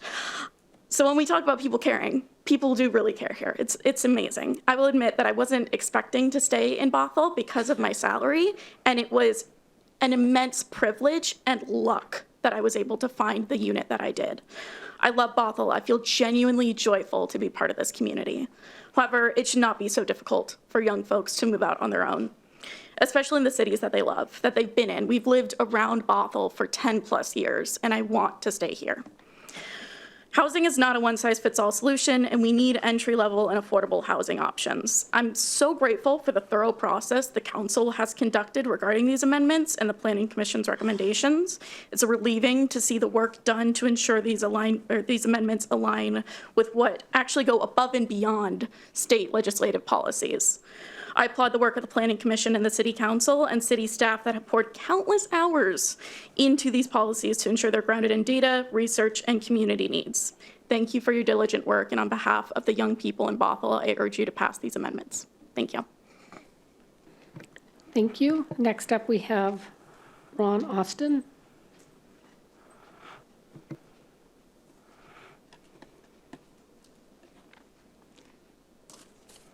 Thank you for this opportunity to speak. I want to come out not in favor of the middle housing project. The problem is, of course, larger than what this one community can solve alone. We needed more affordable housing when I moved here as a renter. In 2001, I rented a place just 2 blocks up the street here, north. We needed more middle housing in 2010. We need more middle housing now. And my guess is we're going to need more middle housing 20 years from now. If the issue is solved by more housing, and more affordable housing, San Francisco, Seattle, and New York would be oases of affordable housing. I want to take this opportunity to read a couple of statements from Michael Lewis. Michael Lewis is a public policy consultant who's based in Seattle, and he's a former mayor of Medina. But I think it's fair to say that he really does generally come out in favor of middle housing. According to him, he coined the term. And he states in this blog post from thepostalley.org, which is publicly viewable, the supply of housing is a public need, yet the vast majority of housing is built by private enterprises. The federal government has vast and expensive programs at the Departments of Agriculture and Energy aimed at making sure that businesses can meet demand. When it comes to housing, federal and state governments have no significant programs to ensure market rate supply. It's built by private enterprises. That means developers and realtors might have a financial gain. That means they may have people's needs, the needs of the impoverished in their mind, in their hearts and souls, they might, but they may, and fairly so, may also want to make a profit. They may have influence. Those are my words. Those were not Michael Lewis's. But I'll get back to Michael Lewis's words. Density is expensive for both the public and for residents. New, stacked, flat, urban-centered housing will never be affordable, and smaller lot sizes have not reduced housing prices.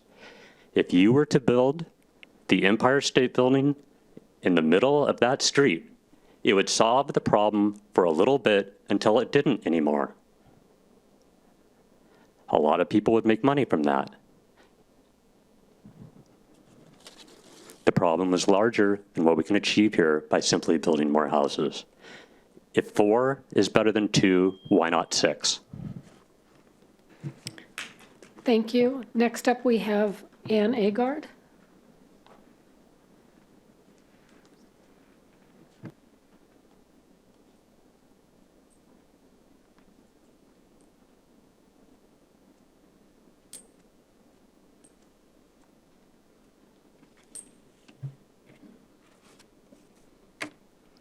Ann Agard, 16524 104th Northeast.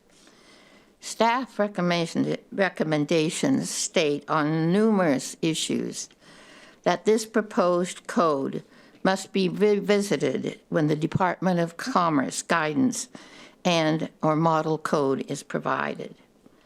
I request that the council not adopt alternative 1 or 2 until the Department of Commerce guidance and model ordinance is available.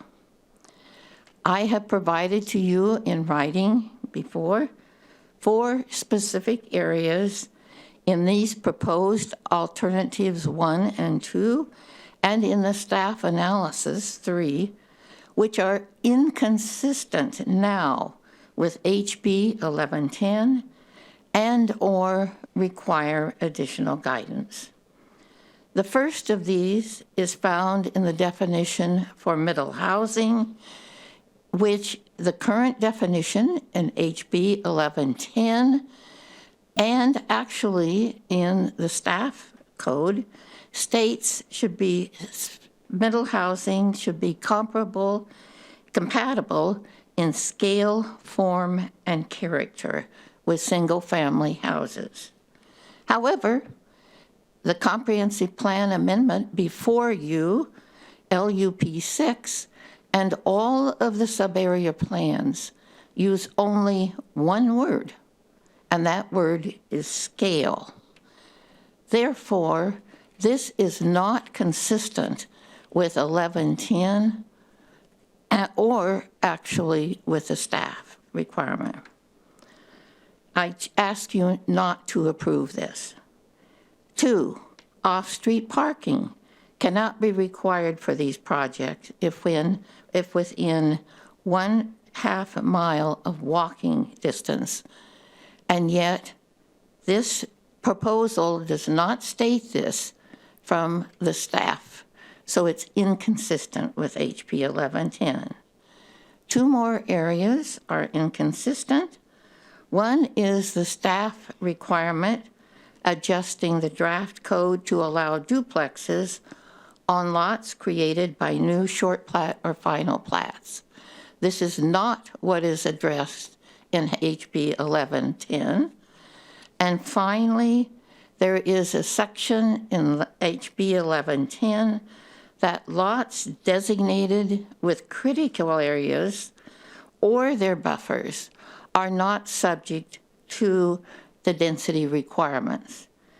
And staff is not able to determine whether or not this is consistent with 1110.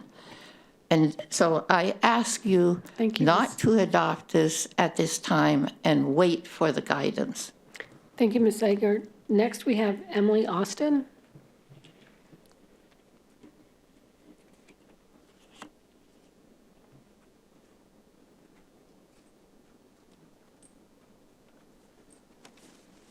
Good evening, thank you. I'm Emily Austin, a Bothell resident of 22 years. I'd like to voice my opposition to potential rezoning of the neighborhood surrounding the Bothell Pioneer Cemetery. So my primary concerns are that I'm absolutely all for affordable housing. This does not seem like intentional, realistic and affordable housing.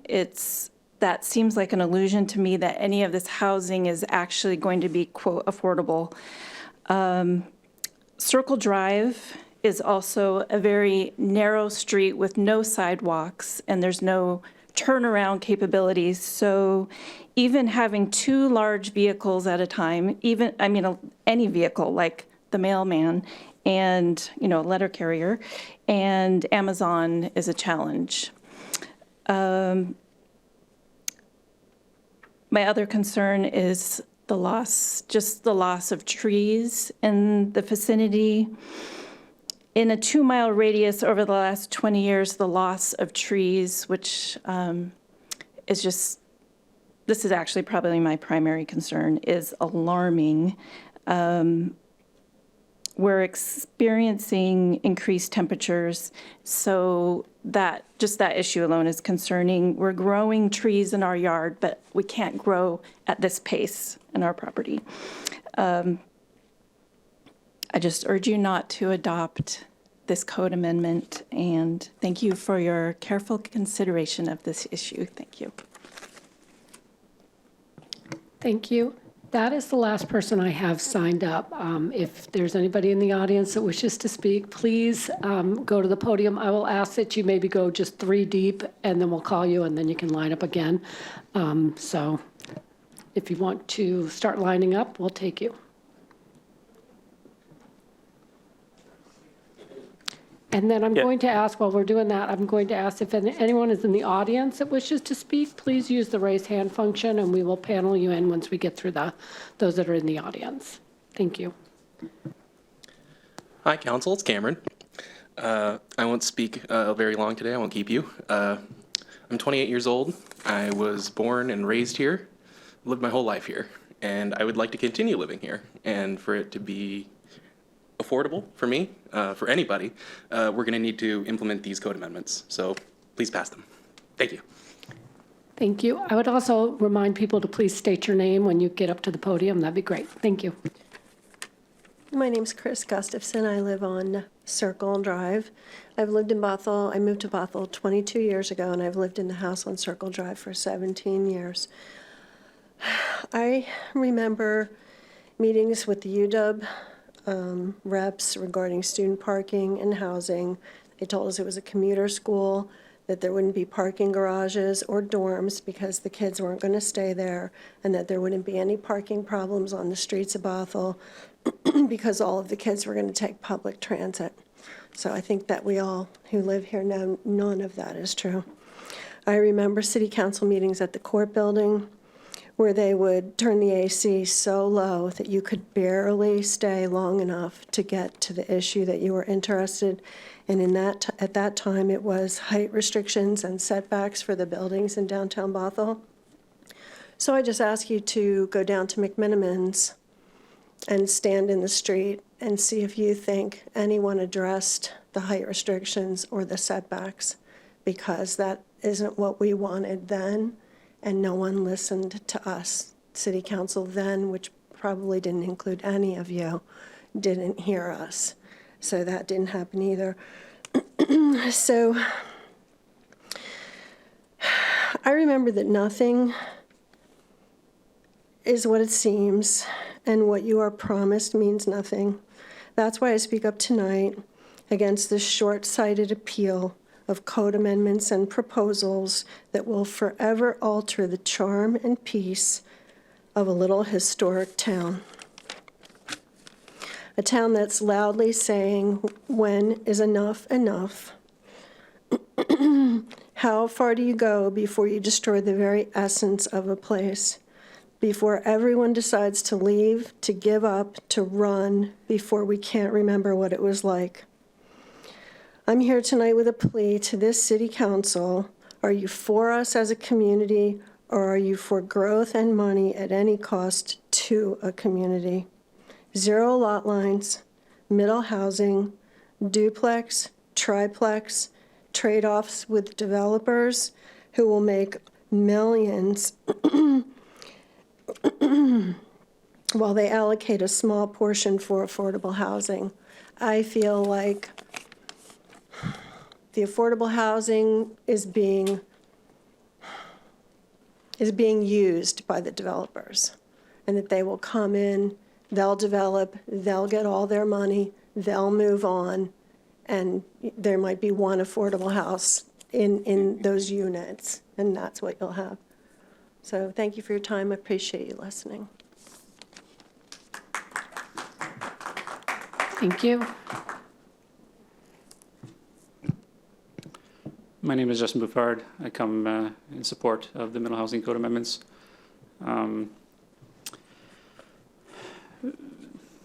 The function of representative government is to make the difficult choices that will not just affect the next election cycle, but the future of the city, the country, the county, whatever it is you're representing. It's there to make the hard choices and not just what's the popular choice. I read a story about a potential vote that took place in 1968 and 1970, far before my time, but it was regarding a subway that was going to be paid for something like 75% by the federal government. In their infinite wisdom, the voters of Seattle said no. They were concerned about the growth. They were concerned about too many people coming in and all these things. This money went to Atlanta to create the MARTA system. And Atlanta moves over 250,000 people every single day through that subway system. Today, Seattle, we've all driven through it. There's a reason. I've lived here since 2010. I immigrated here in 2008, so I've lived most of my life, my adult life in Bothell. And there's a reason I've only been to Seattle not much more in times than I have on my fingers. It's just insane. You can't move down there. You have to either drive or take the bus, and that's it. It's not like if you go to France. It's not like I've been to Atlanta. You can just get on the subway. You can just get somewhere. But they didn't make the hard choice back then, and Seattle is paying for it today. The growth came anyway. The people came anyway. There's a reason people come to the Pacific Northwest. I was one of them. I came from the East Coast in Ontario, in Canada, of all places. So again, the function of government is to make these hard choices, and these are one of the hard choices that you're going to have to make. You have to plan for 10, 20, 15, 30 years in order for something to happen. If we only worry about 4-year election cycles, then nothing would ever happen, and then you get what happened in Seattle. So this is going to be one of those moments, and I'm hoping that you can, take advantage of it and pass these amendments that will help us do better with the land that we have, instead of destroying, like behind me, 16 acres of forest to build like 22 homes. That's not really solving. We need to do more with what we have. If we care about the trees, my backyard was all the bush. It was very thick forest. Now it's all gone. We got $22 million homes. Okay, like that doesn't help, right? We need to do more with that land, so that we don't have to destroy so many things. And you have to make those tough choices, and this is the choice you're faced with today. Thank you. Thank you.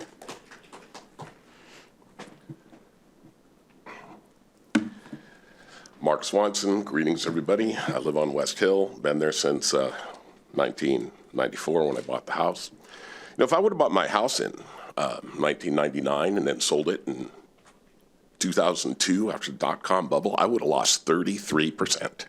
If you don't think that's not going to happen here again, these real estate prices aren't going to keep ballooning up. You could easily find people trapped upside down in a mortgage. You know, owning a house, it's not a ticket to ride.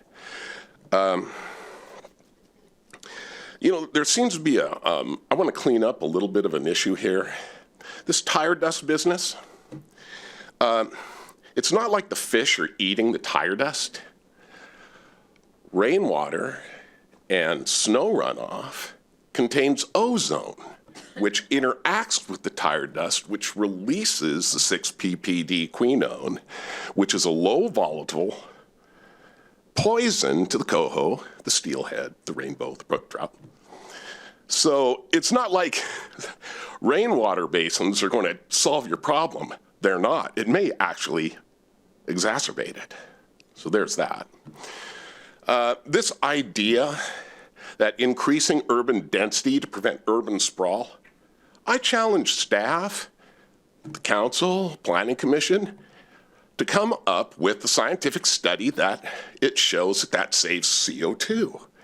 Because I've looked. Generally speaking, when you increase urban density, it radiates outward.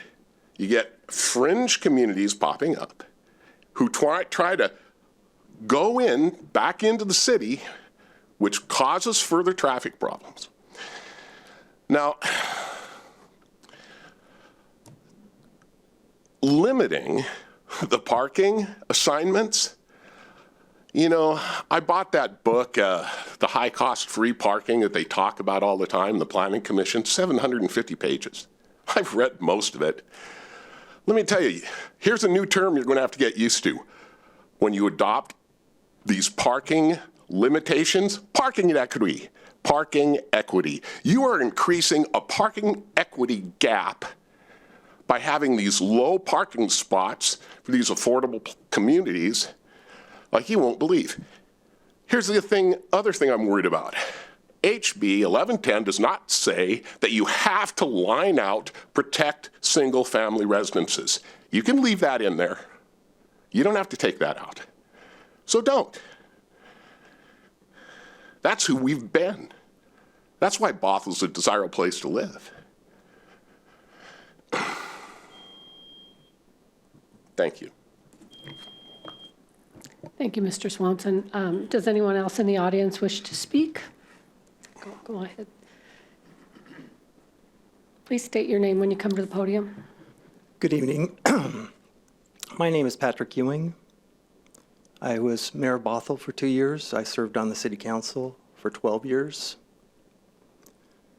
I have been through personally many comp plan changes from those seats that you sit in now. Comp plan changes are a big deal, right? It defines what our community wants our city to become. It's our vision, right? And it seems still that we're trying to rush this process through. I was shocked when I heard that the recommendation from staff was to close the public hearing after tonight's meeting. Why? I can't imagine that you're ready to take action already because you haven't even begun deliberations. When you deliberate, there's likely going to be changes that staff is going to go have to work and changes will come back to you. If that happens and the public hearing is closed, you're just going to have to reopen the public hearing so the public can be involved. WAC 365-196-600 requires early and continuous public participation in code and comprehensive plan amendments. State law also requires that you consider all comprehensive plan changes concurrently. So if you still have other items on your docket for the comp plan that you're going to be considering, you can't close this public hearing because you have to consider everything together, and public has to have the ability to comment on it. The state law, the House bill for middle housing that was just passed, do not require you to take action this year. You don't have to rush these changes through. Apparently, the state is still working on guidance that we've heard from a previous speaker. I'm also still very concerned about some of these changes, the impact on transportation and parking. Typically, historically, cities have planned for their density where they have the infrastructure to support it. And I was amazed the state stepped in and overtook what traditionally has been given to the cities, the ability to plan for their growth. The state took that back and said, oh, we're just going to put growth randomly throughout the neighborhood, throughout the city, right? So that the council doesn't decide where it's going to go, the developers are going to decide where it goes. And how do we know that we're going to have the infrastructure to support that density where it's going to go? There's a lot of neighborhoods in this city that do not have adequate roads and sidewalks. And that might be where the less valuable land is, and guess where the development is going to occur? It's going to occur in those neighborhoods that don't have the infrastructure. So please, don't close the hearing. There's no requirement to do that. You can do it after the next hearing. Thank you. Thank you, Mr. Ewing. Go ahead. Hi, I'm Matt Carter. I live up just a hill. I wanted to go and make certain to go and thank the council and the people that have been working on this bill for the years that it's been in process. And I know it's been years because I've been trying to go in to develop my property for years, to go in to do something so that I have a place for my family and for other people to come into the community. And I do that because it's unaffordable right now. I would also like to go and thank the past city councils, because I had the experience of going to the dairy that was on 160th. I had the experience of going and buying a house in an area that used to be a farm. I went and I also had the experience of going to a university on an area that used to hold cattle in an area that was covered up and basically was a destroyed wet zone, or to go into take in rainwater. Instead, the city council went and voted and brought in the opportunities to allow more people in and more development to go. I've lived long enough to know places that bring people together do not stay small. They grow, and they grow up. And they will always do that.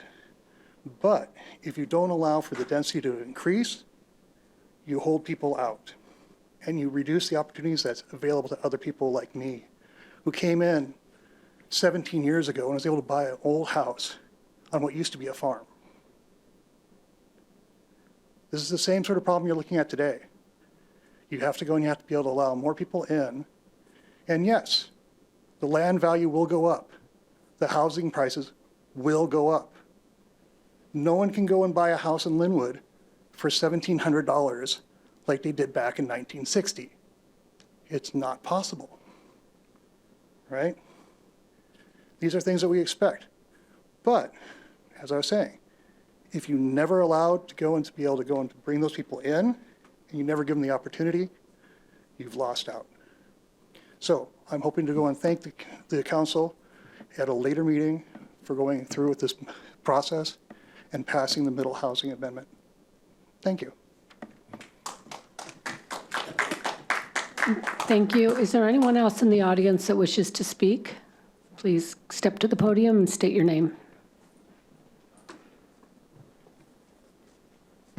Hello, everyone. My name is Scott Brown. I live about a mile up the hill. I've been here for 6 years, and I'm leaning toward being against middle housing. Just the way the plan's being laid out, the rush to get this thing moving forward. The bill just passed, as many people have mentioned. I think thoughtful, meaningful change should be done, but not in a rushed way. I don't want to have my neighbor put up a for sale sign, have a developer come in and put a fourplex on it. That's not why I moved here. I moved here because I care about my community, I care about meaningful change, and having it done thoughtfully done. To blanket the entire area and say you can put whatever you want out there as long as it's the fourplex and below, it sounds insane to me. And I can't imagine I'm alone on this one.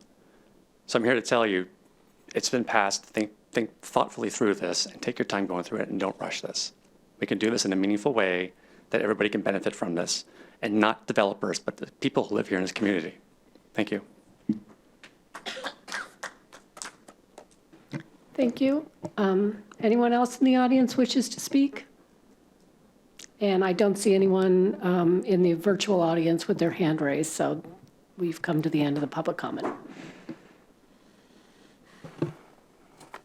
All right, thank you very much, City Clerk. I'm going to close the public hearing and open it in case anybody on council has something to say.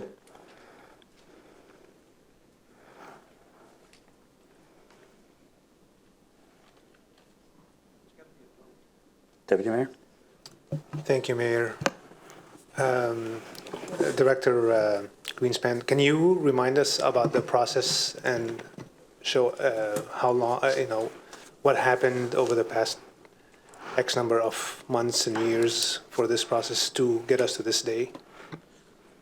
Like all the work that was done by the Planning Commission, by the councils of the past, this council. And all. Yeah, and I'll have to give a nod to my predecessors and to the staff that has been here for a while, given that a lot of that work happened before I started my employment with the city. However, I can tell you that, as I mentioned, our housing strategy from 2018 does reference expanding housing opportunity types into different types of housing in different neighborhoods, and that's rooted back in our comprehensive plan from 2015. The Planning Commission initiated the opportunity for ordinance changes and for code amendments and comp plan changes, from what I understand, back in early 2022. And Senior Planner Boyd is here this evening, who can clarify any of this if I'm incorrect.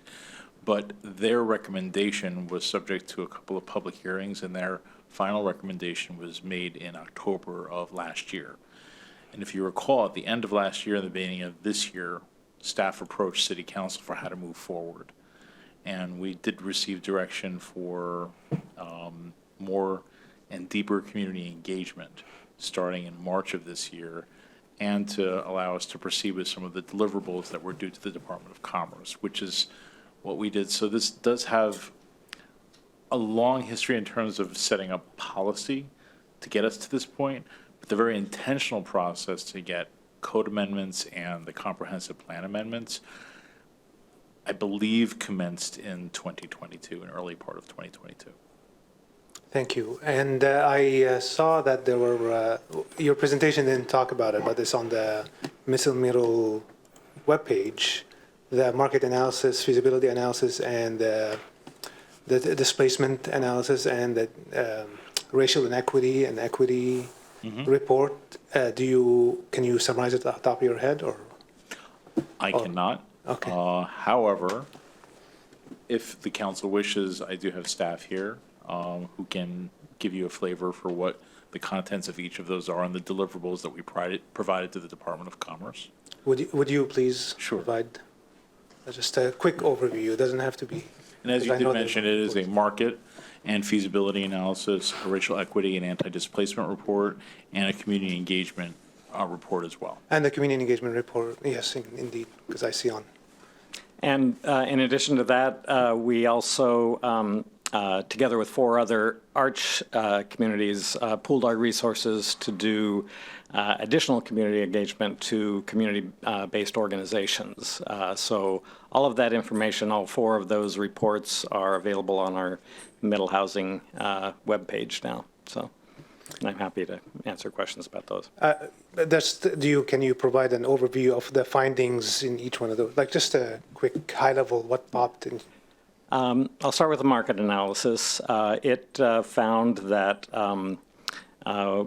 With these code amendments, just looking at existing parcels, existing lots that have already been subdivided and created, these amendments would result in about 1.7% of properties redeveloping over the next 15, 20 years. They were using a 2040 horizon. If you add in undeveloped land to that, then that goes up by another 3%, 3.8%. And then if you then do what is being proposed now through the reconciling this with the state legislation, that goes up to about 8%. So it's still a very modest incremental amount of change in the community. The racial equity and anti-displacement report used the feasibility report and its analysis of vulnerable areas to identify where those overlapped and what areas we might want to consider for strategies to help avoid displacement. And I identified a number of strategies that could be employed going forward. It wasn't fine-grained enough to actually, specifically make zoning changes or exclude areas, but it does provide some tools that we can consider going forward. It also provided the basis for the entire comp plan effort in terms of looking at that through a racial equity lens. And then the public engagement report just basically outlined the engagement that we'd done, the results of the survey, and then also the Arch report did its own survey, and so all that information is available. Who was part of the Arch, and I see East Side for All representatives here. Who was part of the communities who were surveyed and so the 5 cities. What did they? Yeah. What is the result of that survey at a high level? Well, the 5 cities that participated in the study were Bothell, Kenmore, Bellevue, Redmond, and Newcastle. And East Side for All was chosen as the lead community-based organization, but they contacted over a dozen, nearly 2 dozen other community-based organizations. I know that ICOB, the Islamic Center of Bothell, was one. Some of these organizations were operated throughout that region. Some of them were more localized. But by reaching out to so many, they did cover a broad area. And then we worked with them and some of the partner communities to go to certain events to put the word out about what was being done, get people to do the survey, and that was all I think a very well received effort by those groups. Thank you.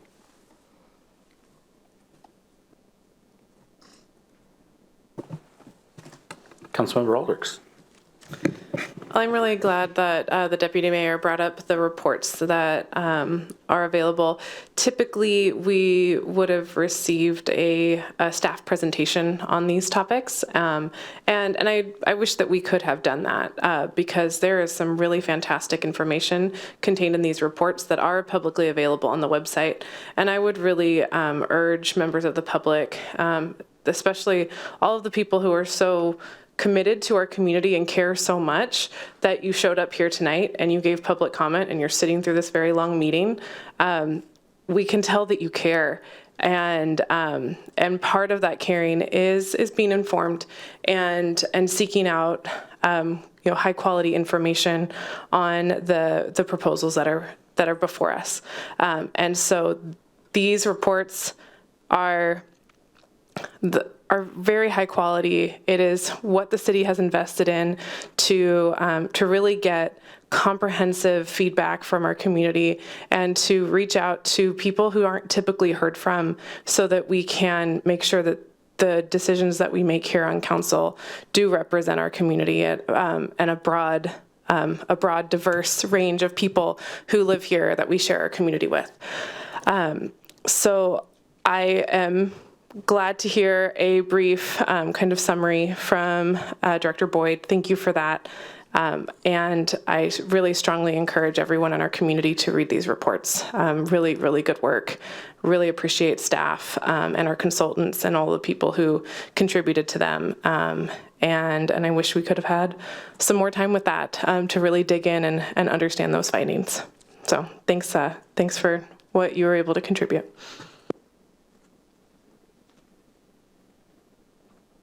Councilmember Zons. Yes, those reports, they got, for those of us who get hard copies, it gets buried, and I dug in and looked at those reports, and we really would have benefited having time talking about this. I do have a question. Closing the public hearing, is that something that the mayor decides, or are we supposed to or is that something that council votes on? Your practice has not been to have a motion and a vote on that. Your practice has been to open and close. One thing that I will say that I've noticed is attending your meetings over the last year that there is also a practice in Bothell of at times continuing public hearings to future meetings and that sort of thing. Procedurally, there's no reason legally that you would need to do that. You can close a public meeting, post for another one, have additional time. That doesn't preclude another public hearing. It doesn't require a vote right afterwards. The public hearing is as much about providing opportunity for the public to weigh in and have a voice as anything else. So there's no step that's being closed. Okay, I understand their pressure to move along with this because there's been a tremendous amount of work and thought that's gone into this. I also recognize that a lot of the discrepancies, especially with HB 1110, have been looked at, but there are still some inconsistencies. We have a public that wants to have more conversation and public dialogue with council on this. I would really encourage us not to have this closed. There's no rush for HB 1110 on this. There's, I sent an email out to Department of Commerce on what would happen legally if we pass things that will end up going against their guidelines. Still waiting to hear from them on what they say if we have made decisions that go counter to their guidelines. I don't really see the need to rush this. Yes, we need to make a decision. There's some really good things that are in this, but I think we need to keep this public hearing open for the time being and allow this to be a community project, fully a community project on this.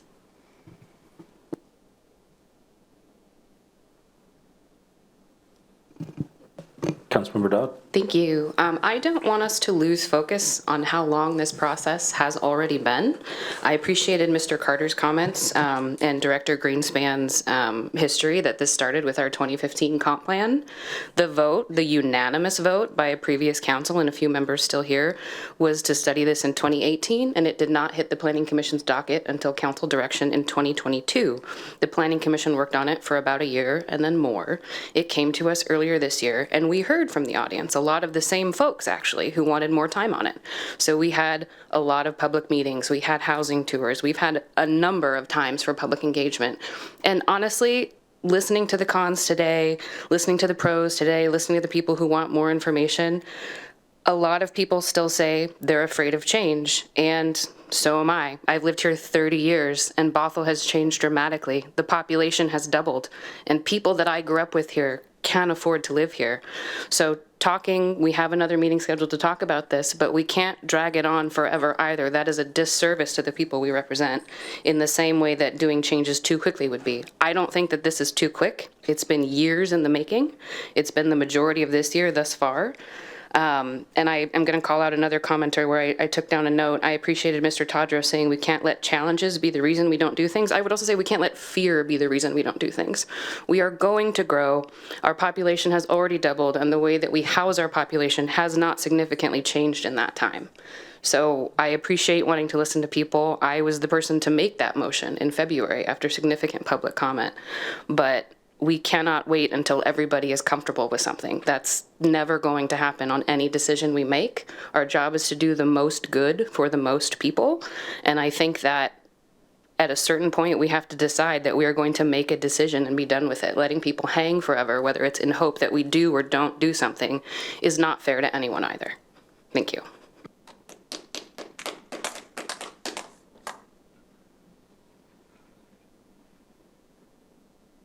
Councilmember McNeil. Thank you, Mayor. I had a question around the, I think Mr. Boyd brought up 8% change, gradual change. Is Mr. Boyd still here?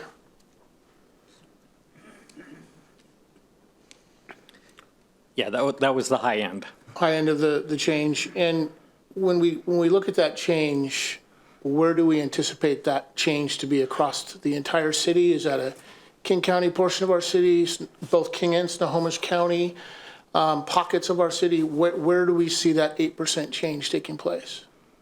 It's fairly spread out. There was the areas that where it was more feasible were to the west of Bothell Way and south of the county line, and to the east of 405 to the north. If I'm going by memory here, but the report does show the areas which were most feasible, but that doesn't necessarily mean that's where all of that growth would be concentrated. And if I'm remembering correctly, there's some language in there about HOAs are current HOAs are protected. Does that same information talk about the number of HOAs that we have in areas that are protected that would not be subjected to this growth? We haven't done a detailed analysis of which HOAs have restrict prohibitions for middle housing currently.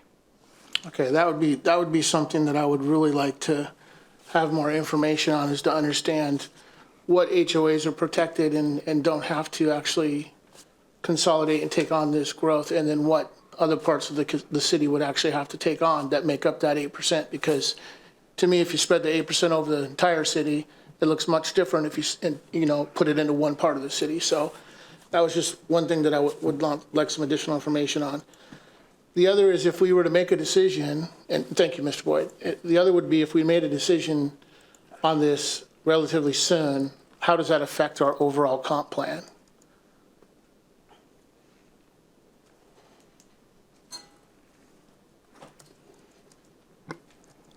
We are in the process of the 2024 update, the comp plan. You've heard some presentations on our transportation element.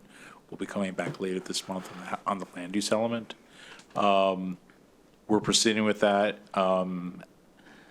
without any change in direction or timeline. The adoption of comp plan amendments that are in your packet this evening would be incorporated into that overall update if the city council were to move forward with it. And they would be subject to that type of analysis and review through the entire comp plan process for 2024. So those would be immediately incorporated into the update that we're doing now.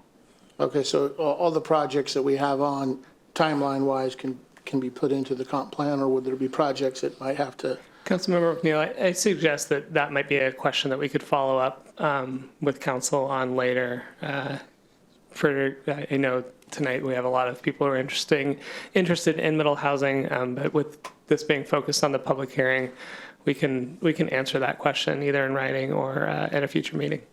Okay. Well, I have a ton of questions, obviously, on this topic.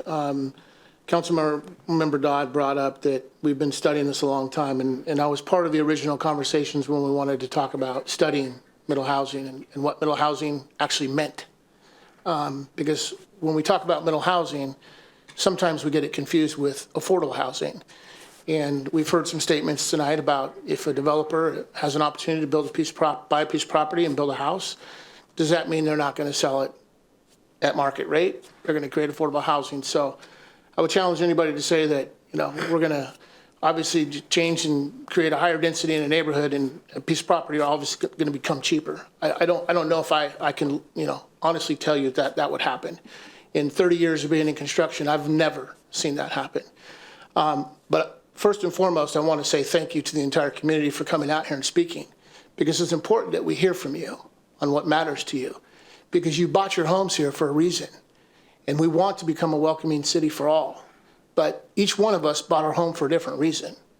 People live differently. They don't all live the same.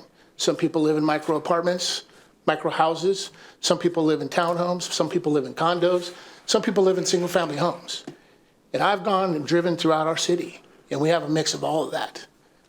And I feel that there's people within our community. My nieces live in downtown Bothell right now, and they're just straight out of college, and they're blessed to feel that they can live here. But what's important is we make sure that we don't just make decisions without listening to everybody. And we say that we listen to everybody. We say we have these conversations. But every single one of the council meetings that I've come to recently, different people have showed up and said different things of what Bothell means to them. And that's not something that I take lightly. It's not something we should take lightly. As a council, as a city, we should make sure that we're listening to all. We're reaching out to all, because we all know we're all busy and our heads aren't always up. We're not always paying attention. But this is a dramatic change to what Bothell will be in the next 20 to 50 years. And I can tell you, I, as a council member, want to make sure that everybody has an opportunity to be heard on this. It's not about saying we want to do it, we don't want to do it. Yes, we want to welcome people. Everybody wants to welcome people. I've not heard one person say they don't want to welcome people. I haven't heard one person say they don't want to create affordable housing. But if we don't understand how to create the affordable housing, we don't understand what the market brings, we're not going to be successful at it. And if you take a look at, I think somebody brought up San Francisco and all the other cities around, look at what they look like today. So we may not ever be a San Francisco or a Seattle, but the one thing that we will be is a community that listens to one another and has an open conversation. So I just want to say that I appreciate the work that the Planning Commission has done wholeheartedly. I think it's amazing work that they've done. But I think as a council, sitting here for the past 7.5 years, I haven't heard enough information or had enough public engagement to feel comfortable to make a decision today to follow that process. And I, as sitting here as a council member, want to make the decision for the community that the community wants. So I just want to throw that out there. I think we need more time with this.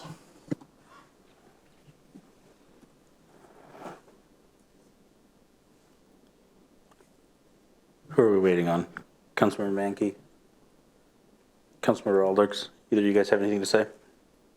I can go too. I spoke. Oh, you could, okay, perfect. All right, there's a few folks here that I don't remember from when we had this the last few times we've had this conversation. So I just want to give a little history. If you go on our website, there is an engagement history, timeline and event summary and it doesn't start at the beginning. It starts in February of 2020. And from February of 2020 up until January of this year, there were 21 different public engagement opportunities. There were focus groups, there were city council meetings, there were planning commission study sessions, there were walking tours, there was a virtual open house.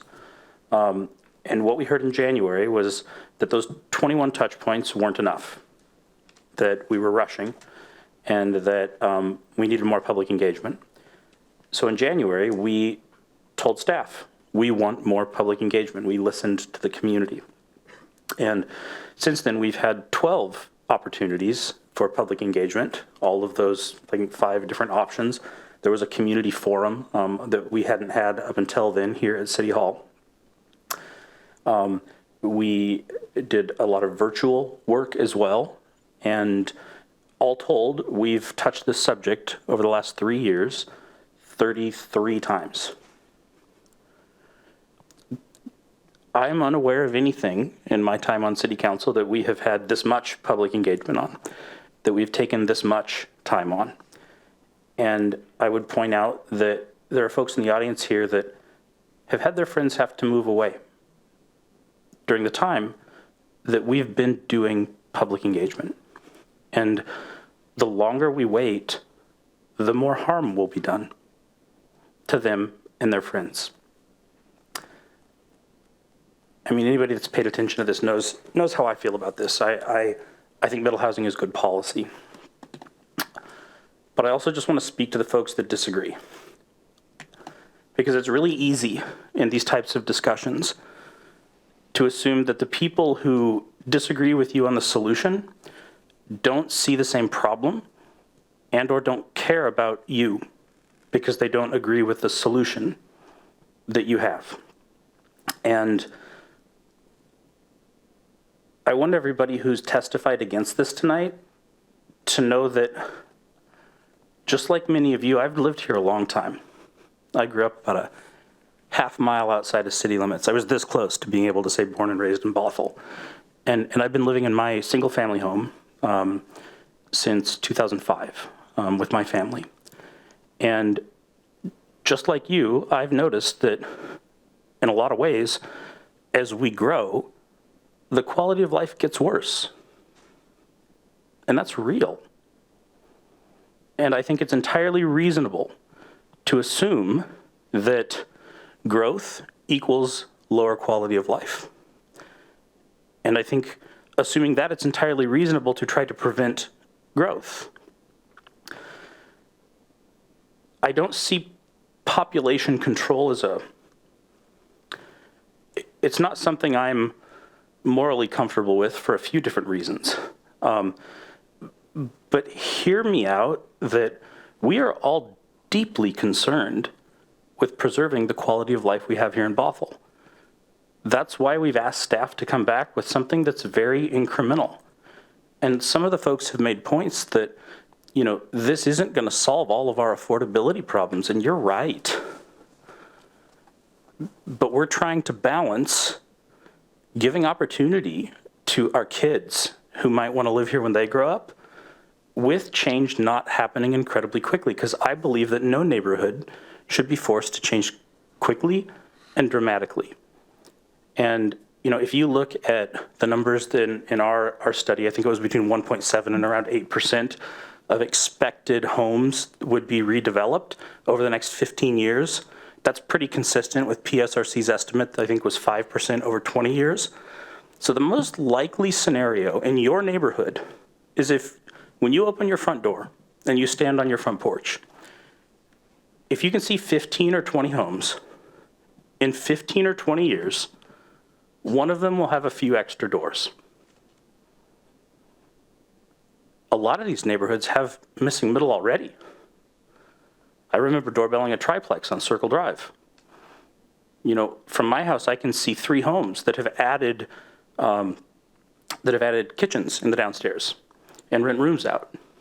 Like, the people, in many cases, are already living there. We all, to my belief, live in single-family neighborhoods.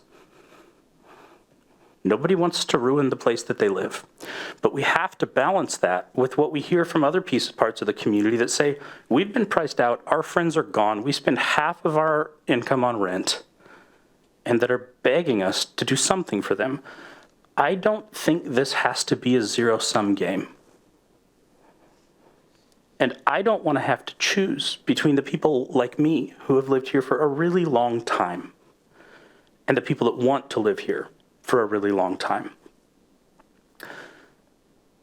So just know that no matter how we vote, whether that's yes or no, and whether you think we should vote yes or no, don't think that you haven't been heard. Don't think that we don't care about you. In this time in which politics is so polarized, it's so easy to assume that somebody that disagrees with you fundamentally is wrong or doesn't care about you. And that's not the case at all. So I just want folks to know who are on both sides of this that I hear you and I care about you. And we've done our best to design policy that balances the needs of everybody in mind. Because yeah, we could design policy that would do more for affordability and access, but it would require faster change. And this is what we've been working on alongside of the state bill. This is something that we initiated well before House Bill 1110 was even a thing. And we are finishing up our process about 6 months later than we thought we would, because we heard from you that you said there hasn't been enough public engagement. So rather than 21, we added 12, and we've had 33 touch points for this. So I guess my plea to everyone is just turn down the temperature.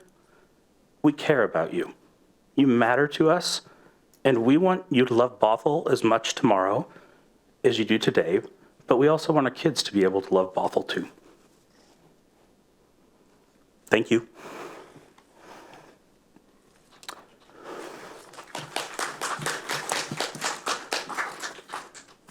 All right, moving on. Agenda bill, actually, you know what? We're going to take a 10-minute break.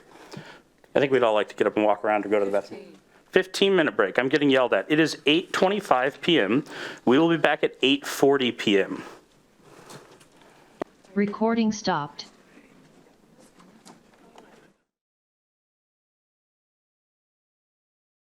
Staffing for an aid unit at Fire Station 45. City Manager. I looked over there. No, I'm getting a lot of table time tonight, Mayor. And we will, Councilmember McNeil is going to be trying to join us here in a minute. And here comes Councilmember Mankey. I was going to give him credit for, he was at the Public Safety Committee meeting last week. So for the council, just by way of background, this is an item that's coming to council. And we've been, again, we have this practice now too of doing multiple touches before a decision's being asked. Tonight, those multiple touches have taken place over many years. So the chief and I are going to talk a little bit through of how we got here today, and then ask the council to make a budget amendment tonight to add positions. So the request of the council is to adopt the proposed ordinance, which is in your packet, that'll amend the current biennial budget to add staffing. By way of background, we're going to go all the way back to November of 2018 tonight, and that is when the voters of Bothell approved the safe and secure Bothell levy and bond to construct 2 new fire stations, and then also add additional funding to both the police and the fire department. We've seen a number of changes and investments that have been made there, and again, absolutely grateful for that decision and commitment from the community. We've been making implementations from that levy as we went. We've seen from the one to construct fire stations, we've seen a couple new fire stations open up. We have added police and fire personnel over there, as well as crisis responders as well. So we've made use of this. In terms of the ballot measure that went out around safe and secure Bothell, there was also a commitment of adding a aid car. And that decision has been deferred for a while. Primarily, when you think about if you're adding an aid car into service, you're increasing staffing, you're adding apparatus at the same time that you're tearing down buildings that they're going to store and run out of. The efficiency of having those units in place is going to be hindered by the fact that we were operating out of temporary storage. So there's been a number of things that we've been working on as the city to get things in place. And working with Chief Risen, we have recognized that the timing made sense now to bring this forward to council. So again, here's some of the history, and the safe and secure levy will be covered by the chief. But ultimately, what we're asking tonight is to have authority to add 4.6, the equivalent of 4.6 positions to the budget, which will fully staff a aid unit in Snohomish County. So with that, I'm going to turn things over to Chief Risen to run through the rest of the presentation. Thank you, Mr. City Manager. Thank you for the council for taking the time on this tonight. As the city manager said, our fire stations are done being constructed. We now have the capacity to add this staff. We've done a staffing study, and we've determined that 4.6 more employees are needed to fully staff this aid unit 24/7, 365. We've also had finance staff look at the levy funding, and they've come to the conclusion that the levy can support this funding level until it expires, which is in 2031. So we're in good financial shape to do that. The public benefit of this is adding the staffing We haven't added a unit to the fire department in over 25 years. So if you look at all the growth that we're seeing, you can understand why this is coming home to roost at this point in time.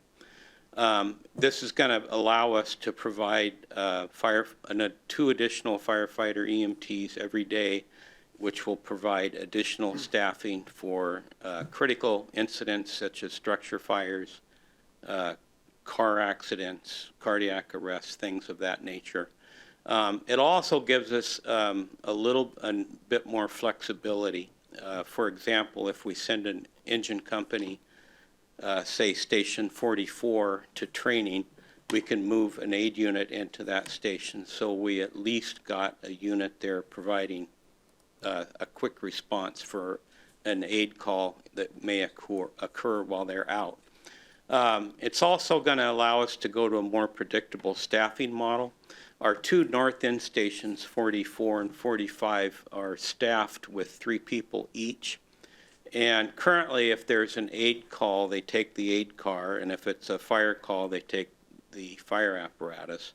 I think we've outgrown that type of model in the city, and what I am going to do is, as soon as this aid car is up and running, we'll take Fire Station 44, and they'll be an engine-only station.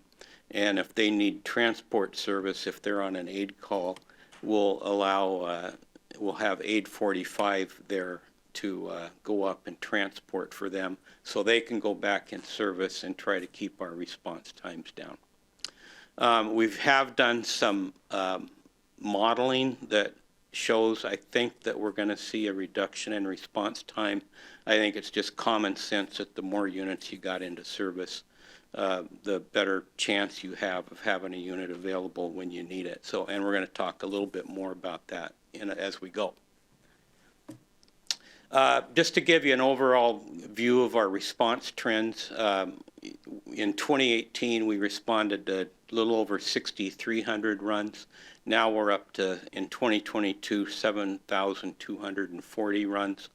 Again, most of those are EMS runs, about 75 to 80% probably. If you look at response times between 2018 and 2022, we're also seeing those tick up a bit. I would like to bring those down as much as possible. And I think adding this aid unit will help contribute to that.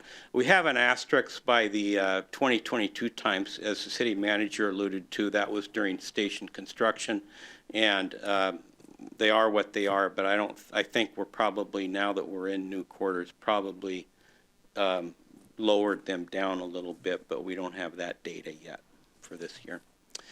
We are going to talk about response times. When we do, I'd remind council, there's 3 components that we look at.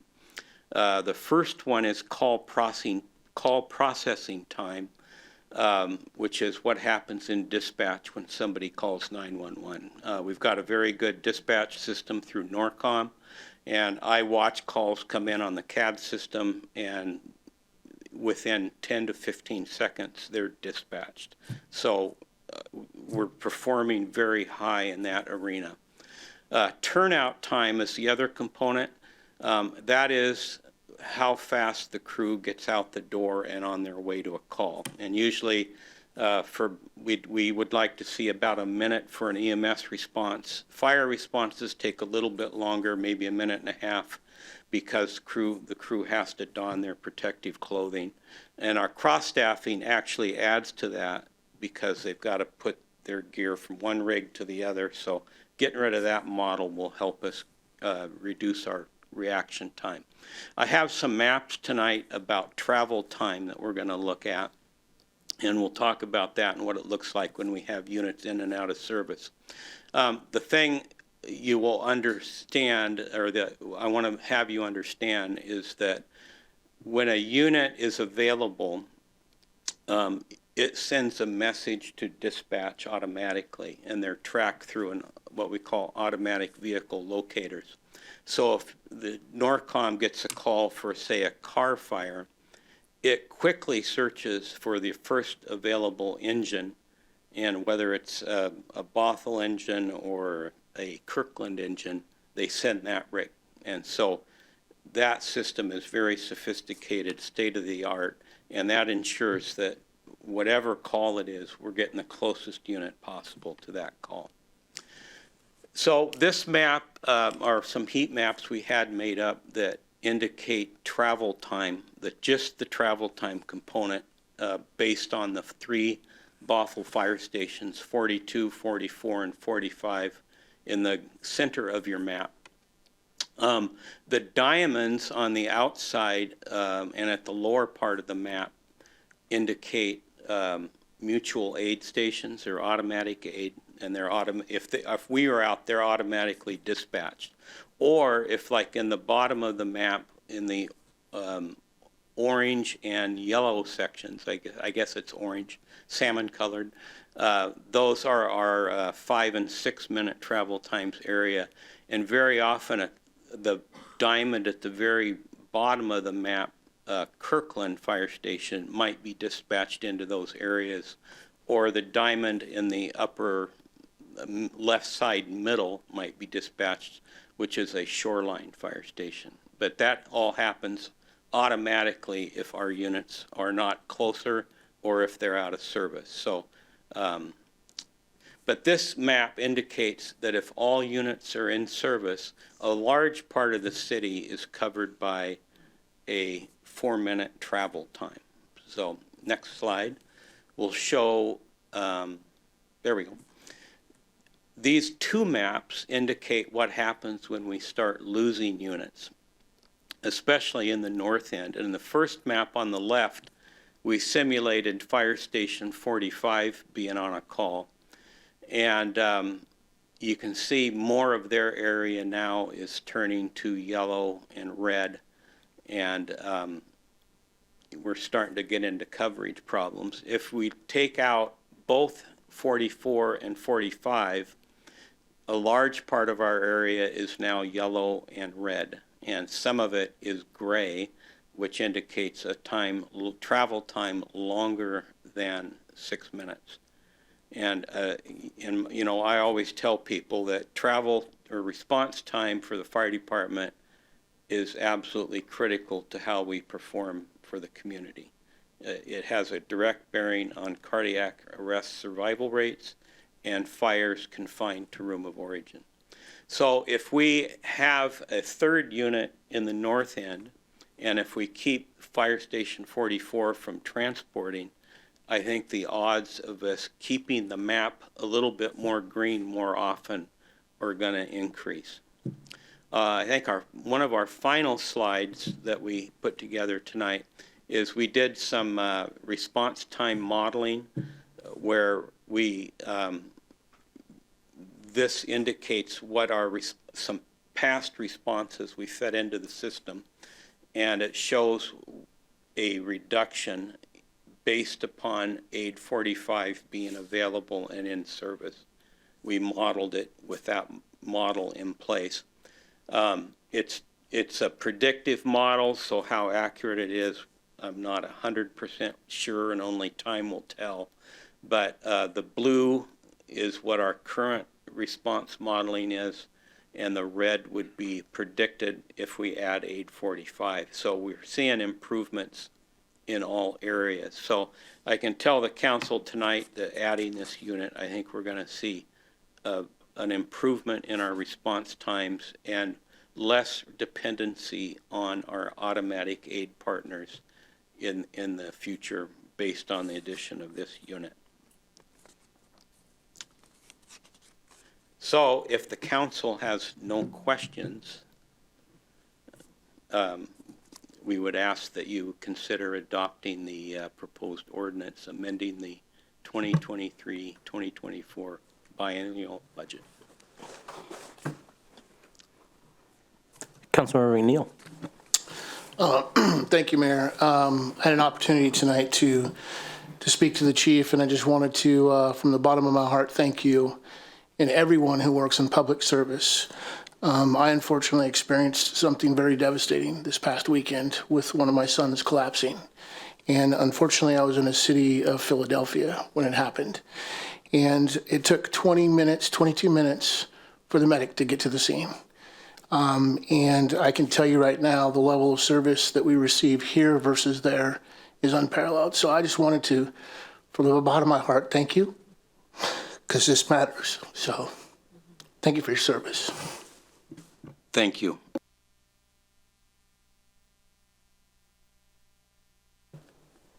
Deputy Mayor? Thank you, Mayor. I don't know how I can follow that. I appreciate your comment very much. I was just going to ask clarifying, and I'm sorry about your son, really.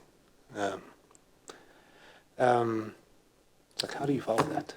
With the question about numbers, it's like, I mean, it's like a no-brainer. But I just wanted to clarify the 1.25 incremental million increment. That's the number. That's the, just to clarify, confirm, that's the number you're asking to increase, right?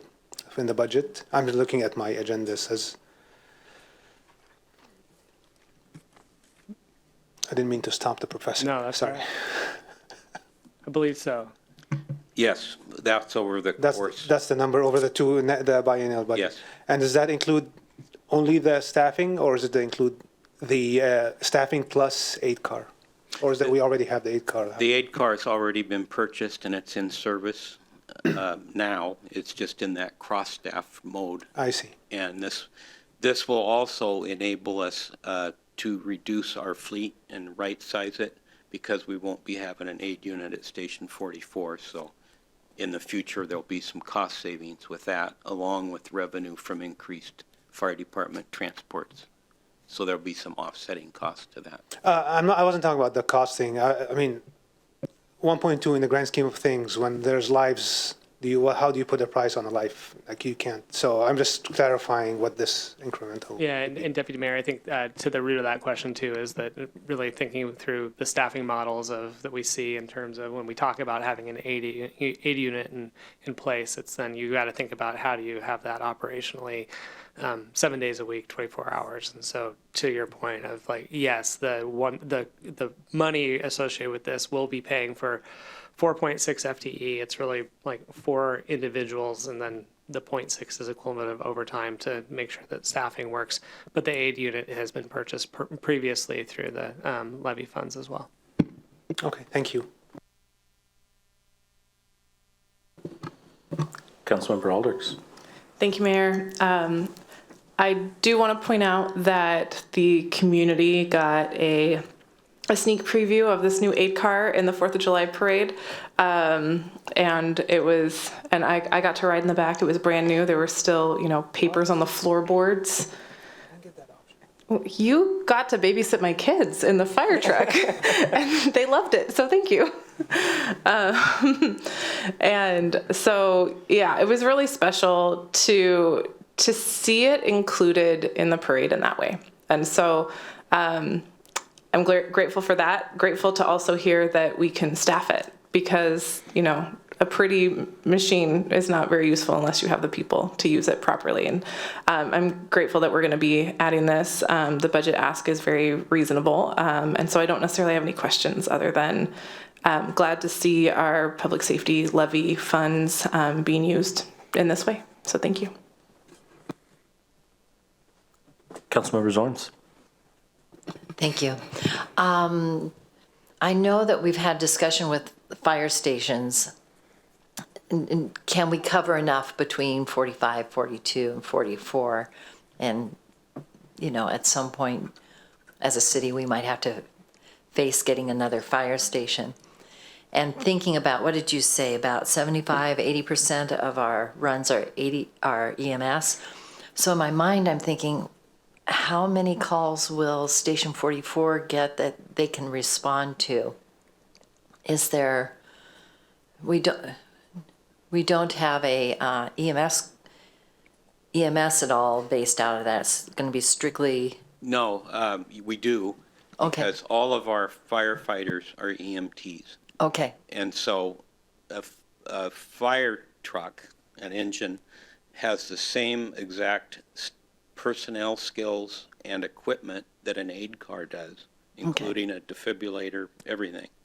And so if they show up, they can do everything an aid car can do. What they can't do is transport. Okay, perfect. But that's actually a win for us because then they'll go back in service and be available. Perfect. Okay, so that the strategy makes sense, that if there's a medical emergency, we have personnel that can go out and address it while a way to transport them comes up behind them if they need it. Yeah, the job of the engine company is to get there, stabilize the patient, and then transport secondary to that. Perfect. So, Okay.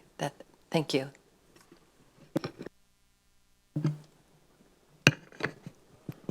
Councilmember Dodd. Thank you. I wanted to share a point that stuck with me when we talked about this in our Public Safety Committee, which was that right now at 44 and 45, the team will switch between vehicles to respond, and that's pretty inefficient when they go to respond. So having the set folks in the ambulance, the set folks in the engines, that will actually improve response time, which is great. So just calling that out specifically. And thank you for the work. I too love that our levy is funding this, and I think it's going to be great for Bothell.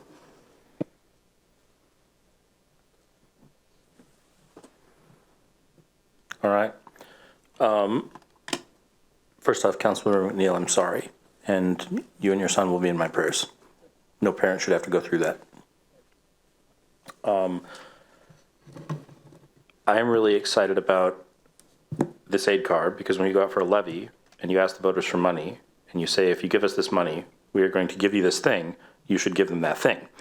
And I mean, just the chart without it up in the north end of the city didn't look great. And I'm really happy that we can follow through on this. So I don't have any questions. I'm pumped. I'm excited. Let's go hire some people and get this thing in service. Oh, do you want to go? I'm sorry. I'm just going to make a motion if you're... Make a motion. I'm done. I move to approve a budget amendment from Safe and Secure Levy funding to provide staffing for aid unit at Station 45. Second. All right, I got a motion from Councilmember Mankey and a second from Councilmember McNeil to approve the recommended action. Would anybody like to speak to the motion? Councilmember McNeil. Yeah, I just again, now that I got myself under composure here, I just wanted to again say that the need to have the response times and see those response times diminished as much as we possibly can is critically important. And the work that we're doing and the funding that we're putting in is what the public said they wanted to have those response times. So I'm thankful for all the work that's been done on that. Councilmember Mankey. To no one's surprise, I am excited about this. It's fulfilling what the voters asked for. I think it's the final thing in the levy that we are fulfilling for voters. So I think that is very exciting.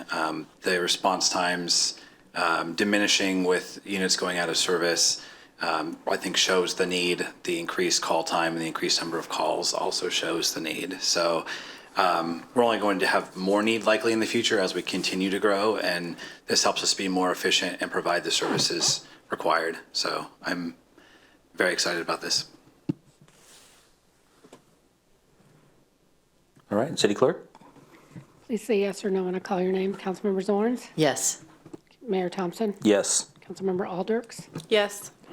Councilmember McNeil? Yes. Councilmember Mankey? Yes. Councilmember Dodd? Yes. Deputy Mayor Alcabra? Yes. Passes 7-0. Fantastic. All right, next up, we have a couple of executive sessions.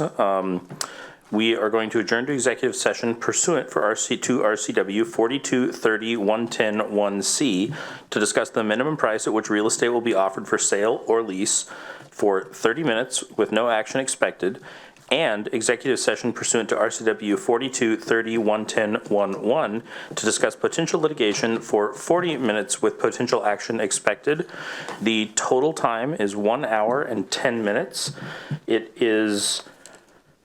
We'll call it 9:10. We will reconvene at 10:20 p.m.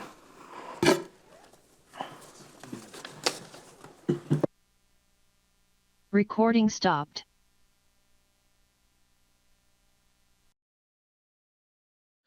All right, we're back. We have one study session item tonight. It's the update on discussions with Bothell Urban United Methodist Church regarding affordable housing. And I'm going to turn it over to our presenter, City Manager Stannard. Thank you, Mayor and City Council, and to those who are hanging in there. I know this is an important topic to many in our community, so I'm glad that we record and it's on YouTube, and I know many are still watching tonight live, so thank you for hanging in with us. Tonight, I'm returning, there was a request in April from Council to have an update on where things stood in terms of the Bothell United Methodist Church or Bothell Urban proposal. And so tonight, that is the intention of this study session, is to bring an update forward. We'll talk through some of the considerations that staff have been working through and some of the conversations we've been having as well. There's no specific ask from council tonight, but as always, and the purpose of the study session too is to hear from you in terms of things of what you would like to see in that going forward. I'm going to walk through a timeline, and really, again, we're here tonight through action that council initiated. So direction might include in terms of if you want us to keep going, different things that you want to see, different information that you want to have. So again, this is to get everyone on the same page. So speaking of same page, I know as we have people who are oriented around our community, we use alphabets as we talk about property and projects, and we have our E, F, and G, and we have our Lot D and Block D, and we've had these conversations before. So on the map to orient for folks tonight is what is being referred to as Lot P South. It is 1.67 acres, and you'll see there that it is in the southwest corner of 185th Street and 98th Avenue. The way to look at that is it's just to the south of Popkini Stadium, and you can see Bothell City Hall over in a tan color there, right on the other side of Bothell Way. So I would also say that if you go to Stack, it's an easy walk right over there. So if you're not familiar, looking at the timeline of how we got here, prior to me joining you, there's been a lot of conversation with the Bothell United Methodist Church, and they have been a fixture in our community for over 100 years and have had interest and expressed interest in partnership with the city on a couple of different projects. And it really ended up landing there was a refocusing on Lot P South at one point, as opposed to the Civic Center property, which is just adjacent to City Hall. Why we don't letter that, I'm not sure. It's a missed opportunity. And then there's also been concurrently, there's been for a number of years cleanup going on Lot P South too, for contamination cleanup.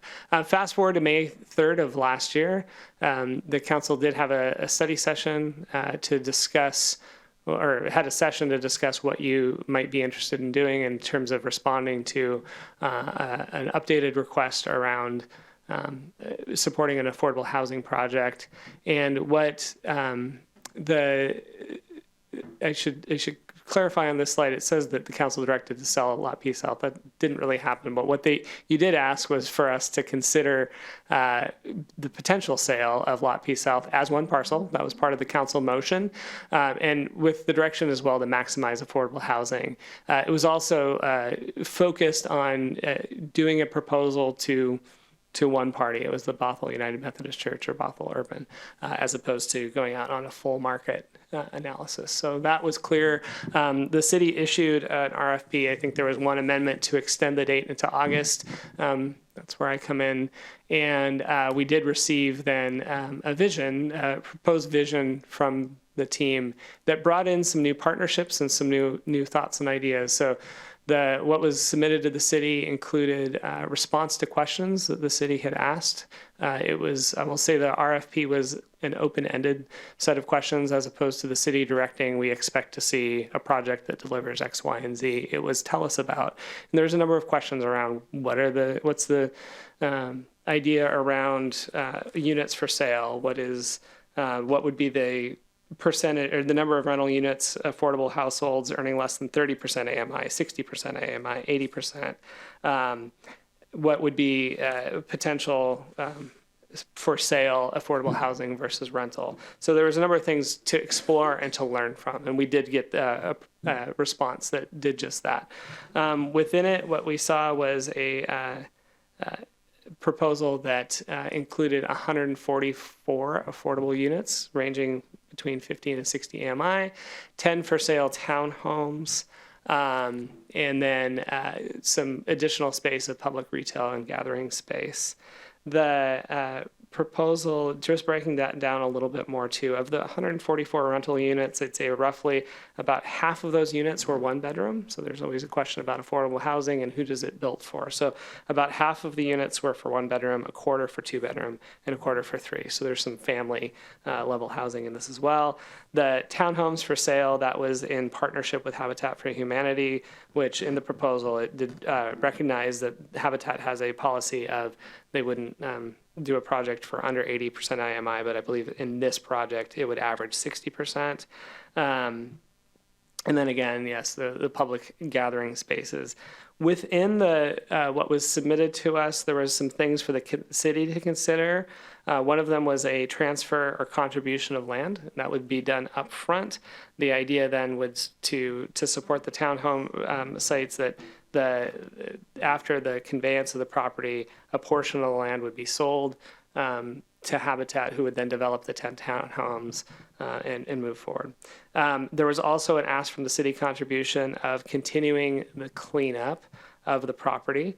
So there was a question that the city asked in the request for proposal around what would be the vision of how continued cleanup would be handled. And the request was that the city would continue that, which we have been doing. And again, good news, in May of this year, we did get the clean bill of health, so to speak. So that's good for everyone.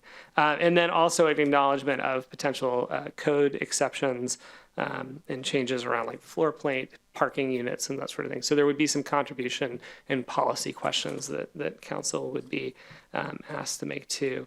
And also like a sixth floor. So fast forwarding to, we began having, we did send that out to have some review to support staff in terms of thinking through, okay, what do we need to work on? I think that was one of the things that the response back really highlighted was when in asking the open-ended questions, there was the thought in terms of, okay, from the city side, what do we need to know in order to be good partners on this as well? And so some of the concerns that were discussed at that time was around the timing, some competitiveness of the bid, gaps in funding, potential, that sort of thing, but also on our vision, more importantly on the city, what we control, what was our vision for affordable housing, what is affordability, and what's the public engagement process through to make sure that people are following along, because some of these things don't really make sense until a decision's been made. So again, in the other thing I think that was considered in this too, council did in March of this year when you adopted your 3-year priorities, want to highlight that one of those priorities is within the Connecting Neighborhoods for One City band is to develop a housing strategy incorporating opportunities for a variety of housing types to serve all income levels. So there's work that you've charged the city staff to be doing. We're also working on the comprehensive plan, which will have some in 2024, which will have some updates around affordability targets, and we'll get more information. So the where I want to really focus, again, it's late, is the idea then of considerations of what do we need to do. And so we've had I've had conversations with leadership from Bothell Urban and delivered that message of recognizing that there are things that the city needs to do, and also acknowledging that it's also been a journey that they've been on for a number of years. So I think loud and clear I've heard frustrations of more time is not always a great answer, and I totally appreciate that. Some of the things then, as we're thinking through what to do with that, there some considerations that I'd bring to council is that we've been working on thinking around the timing of how the agreement is reached. I think the proposal presumed going closer to a purchase and sale agreement first, and again, conveying the land. Needing to have clarity in terms of can the city do? What are we going to do? The comp plan might address some of those. So again, we're working on some things. And then also on what would be the changes that we would want to make to accommodate the vision. So knowing, one thing I want to just highlight on this is that, again, having an open-ended question of, well, we'll wait to get this all done. That's maybe something that would work for the city, but at the direction that council gave, there's a partnership that we were asked to explore on this. And so one of the things that just recently I did talk to Bothell Urban Leadership, and we've heard that tonight in terms of some of the public comment, as a solution of developing a letter of intent, which the value of doing that would be, while the city is figuring out what the work that we need to do, a letter of intent would give some time of us being able to work on some of the visioning things of making sure that we're clear on how is the city supporting affordable housing and what would be the requirements from a project like this.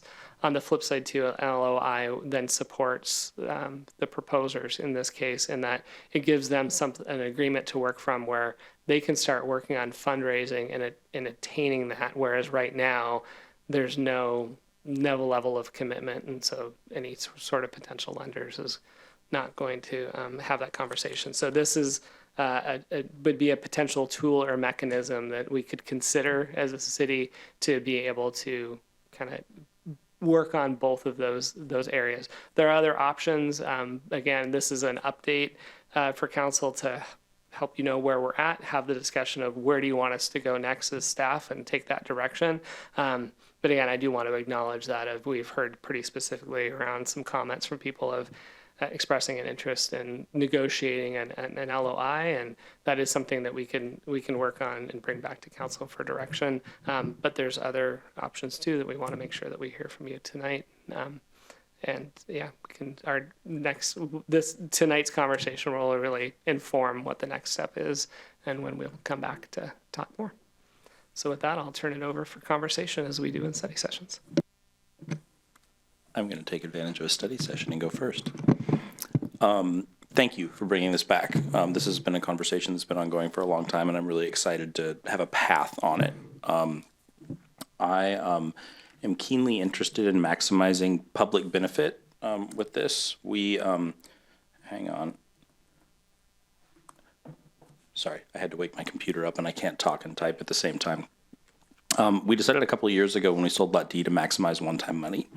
And I think that we have an opportunity trying to maximize public benefit here to bring some balance to that. And my big concern with the project is it doesn't maximize the utility of the space. And this isn't a knock on them because we have not told them anything or given them any guidance whatsoever. So please don't hear criticism.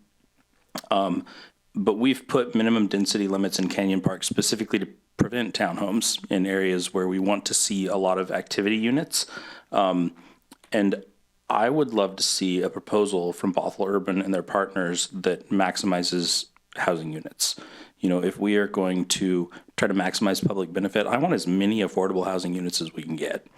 And if they need code exceptions, an extra floor, other things, whatever maximizes public benefit, that is what I would like to see. And in this case, that's going to be just the quantity of affordable housing units on the property. Like, we've got an opportunity to do something pretty cool here, and I'd like to do the coolest thing possible. Can I just add to that?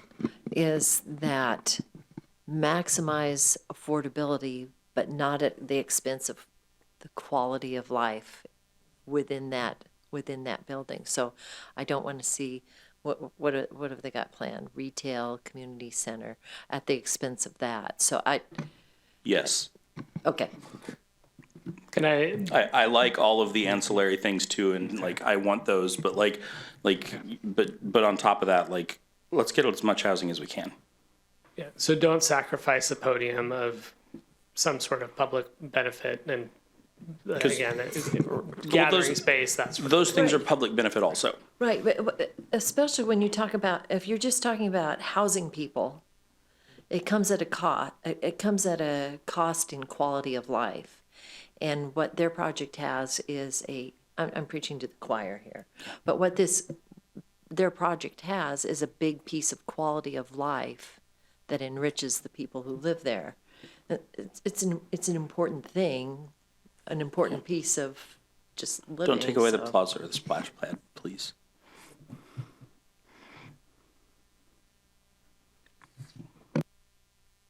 No, I appreciate both of those points. The project is clearly stewarded by people who care about our city and care about what that lot becomes in a way that we just weren't able to ask for. You know, you referenced Lot D, and I think that that's a more of a typical type of development that's just not Bothell-y, you know, in how it was designed and how it was approached.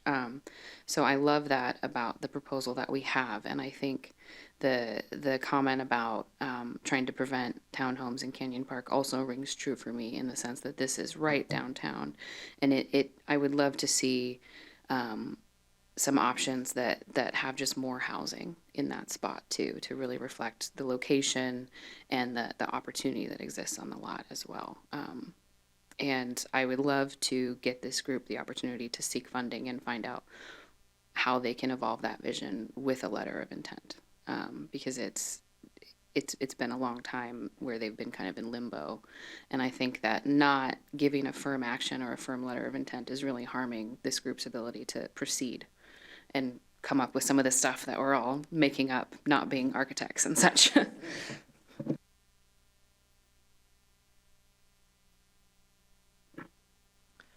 I also have been looking forward to this moving forward for quite a long time, and I've been able to see some of the evolution of the project, and what I'm hearing is that some more evolution is probably is being encouraged. I myself very much want to see a Habitat for Humanity project in Bothell, and what I'm hearing though is that maybe this lot isn't the right place for it. Habitat has done condos and stuff. So it's not saying no habitat, it's saying just the townhomes. Very clear, yes, habitat. Yeah. Okay. But more units. Okay. Yeah, and that was part of the vision that has evolved, because previously I think one of the concepts that had been shared was habitat condos. And then it was apartments and then habitat townhomes. And so I'd love to see, very much want to keep Habitat for Humanity as a participant in this project, and be able to get as much housing, the maximizing housing on that lot. So I'm looking forward to the next vision, and I realize it's just been a lot of back and forth, and to be able to formalize this in some way with a letter of intent will help be a little less open-ended and a little more straightforward, I believe. And I think to that sentiment too, there's an intention in this in terms of even from the request for proposal that the city did, and certainly in the Bothell urban response, is that, again, there wasn't an intent to nail the presentation. I think these projects are iterative and they take time to develop and to find out. And so even through the discussions around funding and financing options, I think that the proposers are going to learn more about what might make their project successful. So what's been received by the city right now is in no way an expectation of that's what needs to move forward. But I do think from a city, on the city partnership standpoint, this is really good feedback as well, because again, in our request for proposal, we didn't say what we were looking for. We asked questions like how many units would be for sale, how many would be for rent. And so the more, what I don't want to communicate is that we're going to, I don't want to overread into this, but we're not saying that the city will define exactly what we want to see. We're not going to draw a picture either and say this is what you need to build. But I think continuing to evolve the conversation around what's going to work, how does the project work together, and again, an LOI at least does give a framework then for, as those conversations are taking place, that the project can start seeking funding, which is a long process in itself. But so the longer we wait on other things, the more it just means there's a long process with followed by another long process.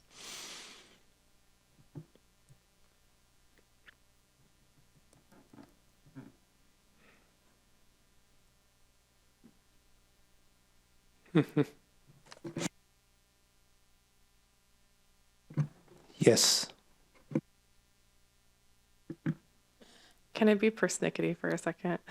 I didn't catch this when looking at the agenda before the meeting, but seeing Bothell Urban Methodist Church is really throwing me off because the name of the project is Bothell Urban and the name of the church is Bothell United Methodist Church, and to see them smashed together like that, I don't know if that's bothering anybody else. That is fair.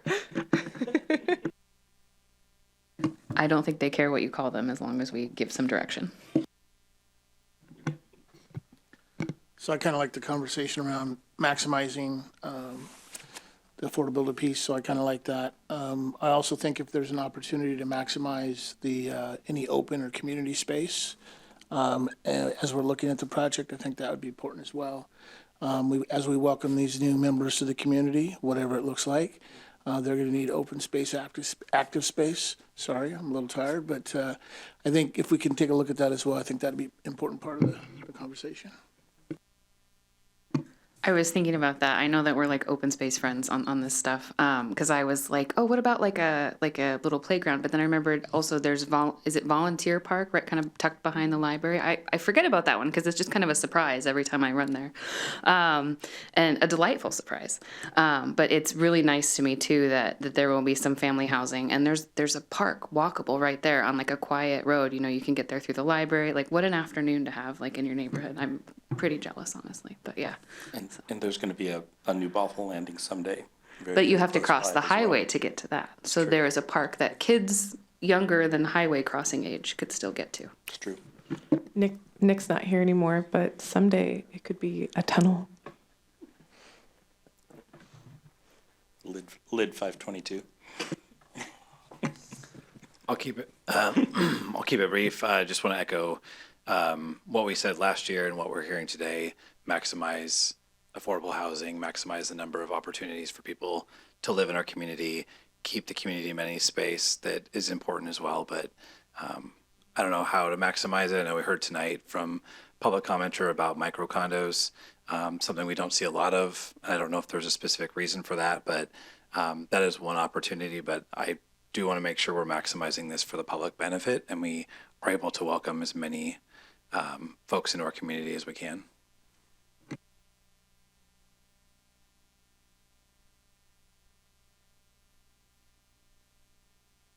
Do we need a straw poll on whether we want to do the LOI? Like what, I guess I want to make sure that you get everything you need. Well, I think, so I've heard really strong alignment around a few themes.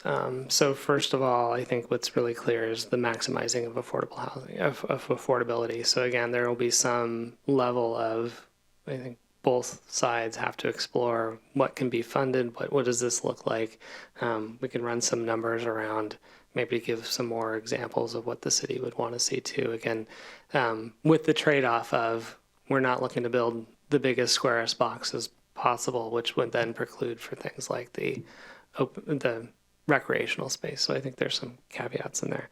I think what I would propose is that we can do some work to have some conversations and bring that back, and we can come back here even before break with something for council to consider that has a little bit more of a timeline, some considerations that could develop into like to then seek authorization for staff to negotiate the LOI on council's behalf. I think that's something we can do. But I'm hearing enough questions around some of the affordability and maximizing that it seems like another touch for action would be necessary. Although at the same time, if council is saying you're willing to have staff have those enter those negotiations and then bring back more information afterwards too, I'm certainly willing to entertain that. I would want to clarify too for my own comments. Maximizing affordability doesn't necessarily mean that the units have to be at the deepest level of affordability, but that there are as many units as we can comfortably, to your point, Councilmember Zorns, include. at, I imagine, different levels, especially because I think a component is currently planned for like job training.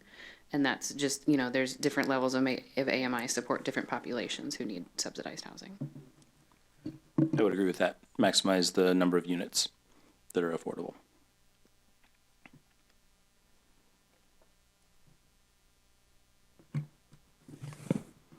I don't know that we need another touch point. I mean, it sounds like we have enough information now that staff can enter into more formal conversations, and then you can come back to us for approvals or whatever, I feel like I need more information, and that won't happen until there's actually formal conversation. And we're all kind of saying the same thing, it sounds like. So it'd be good to make sure that we can start making that progress on things. Okay. So if with that, I don't think that we would need a motion to direct, but I think this is in fact a public meeting. We have something to point back to, but with council concurrence, we'll enter into negotiations. Again, we won't execute anything without further conversation, but we'll have those negotiations and update you as needed. Fantastic. Okay. Just a quick question. When it comes back, we will, at that point in time, see what the number of units are that are being proposed. Is that correct? I think that how I would think about that is that there might be a range or like some different vision. I think ultimately, in order to get to the number of units, they're going to have to get further down into the design. And the council has the conversation too of some of the things that you were asked to contribute more than just property, was also considering some exceptions in the code and some of the things that we can do in the comprehensive plan amendment. And again, I think you can have that time to do that while the funding is going on. Like to say that over the next year and a half, we're going to be working on that, I think both can be true. Pinning it down to a number of units may be premature in that they're going to find out more as they go seek funding. And as we are discuss what trade-offs we're willing to make in terms of maximizing what could be built on that lot too. So we may not, I don't want to imply that we're going to lock in and say the LOI will specify we're going to have 185 units or something like that, knowing that there can be some flexibility. But I think we can build in some language into the negotiation that does speak to a drive for making sure that we're maximizing. My only concern is that if we enter into an agreement and we don't know like what the maximum number could be, we may not be fulfilling what we're desiring, which is the maximum number. So this project may be able to do, or this provider may be able to do X number of homes, but there may be another provider that could do 25% or more. So how do we, I'm trying to think, like we know we want to work with this group, but how do we get the number that we desire without knowing that up front when we're entering into an agreement? So I don't want to lock everybody into an agreement only for the proposal to come back and not meet our desires, and then we're kind of in a weird spot and we've wasted people's time and there's frustrations and bad connections between council and the community, and I'm just trying to prevent us even from getting to that point potentially. So how do we maximize? I assume there'll be like any contract, like or agreement, there's exit criteria, it's too late for me, but it's not like criteria say, okay, if we don't meet whatever threshold, we can exit. I mean, that's where the lawyers come in. I think staff's heard what we want, and I think a letter of intent could be drawn to meet that. Well, the LOI isn't purchase and sale, so No, it's not. there's still that other touch involved. And I will say, I think the team that's been assembled, there's really a lot of talent and experience in developing projects. So I think they're hearing this too and can put their heads together on that. And so as part of the negotiation, we can try and get to, we can see where that conversation goes of how might we look at that. And then before even executing on the LOI or certainly before we get into purchase and sale, there'll definitely be more to be said on that, but we'll bring back an update on what we're learning. Okay, thanks. So I just wanted to get a clarification real quick on the difference between an LOI and a purchase and sale agreement for the community's purposes, so they understand. Yeah, so the purchase and sale agreement is really like, that's when we're at the point of saying, this is done. We are exchanging property in this case for money or a contribution. The LOI, the city retains the property. So that's the difference between what was proposed to us, which was that we would convey the property up front.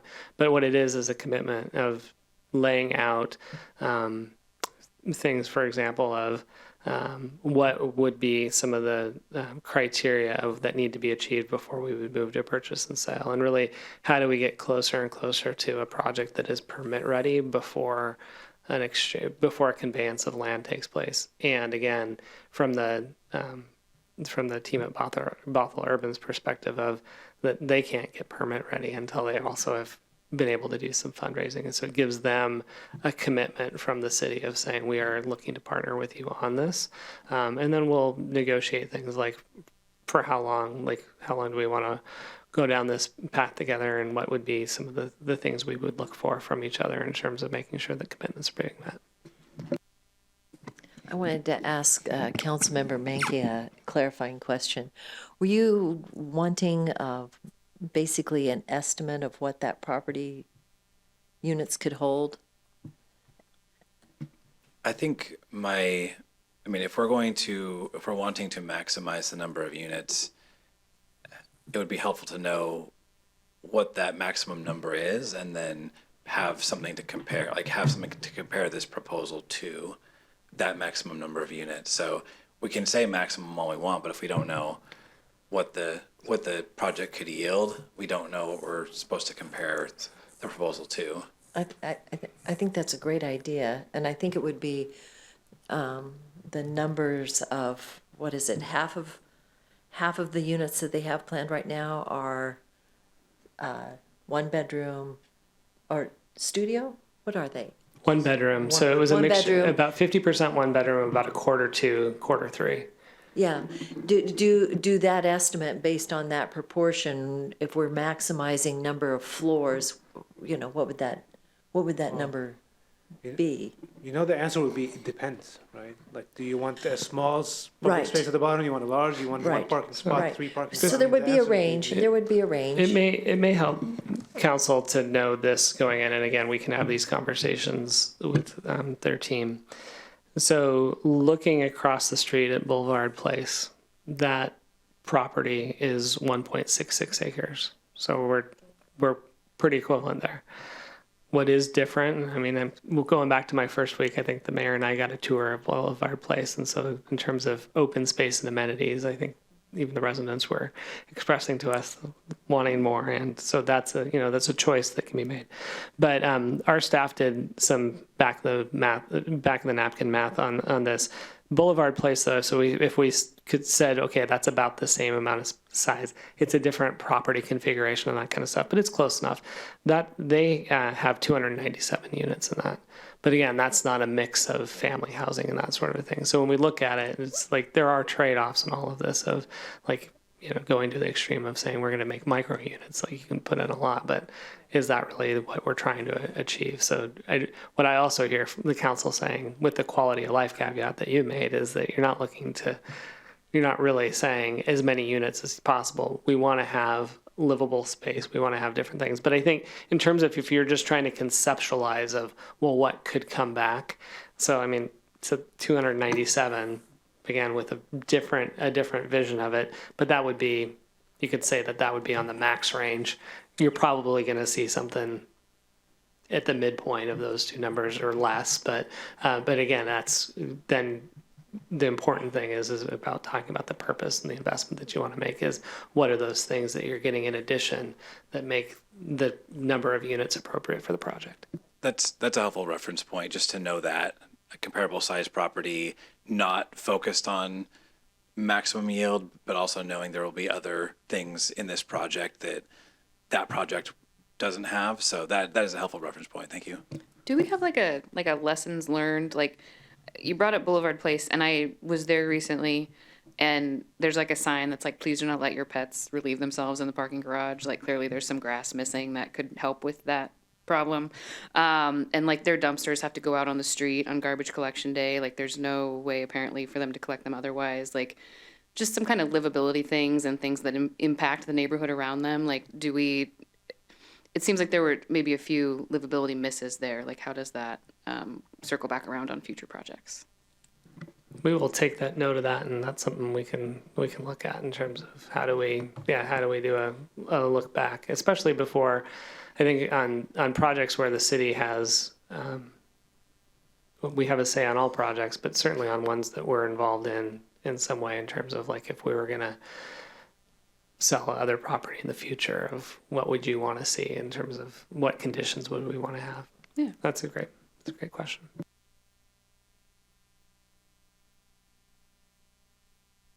All right, I think I have what I need then. Thank you.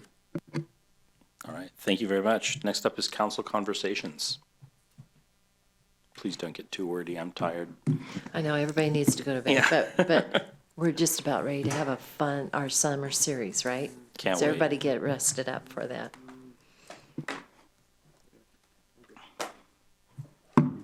Adjourned.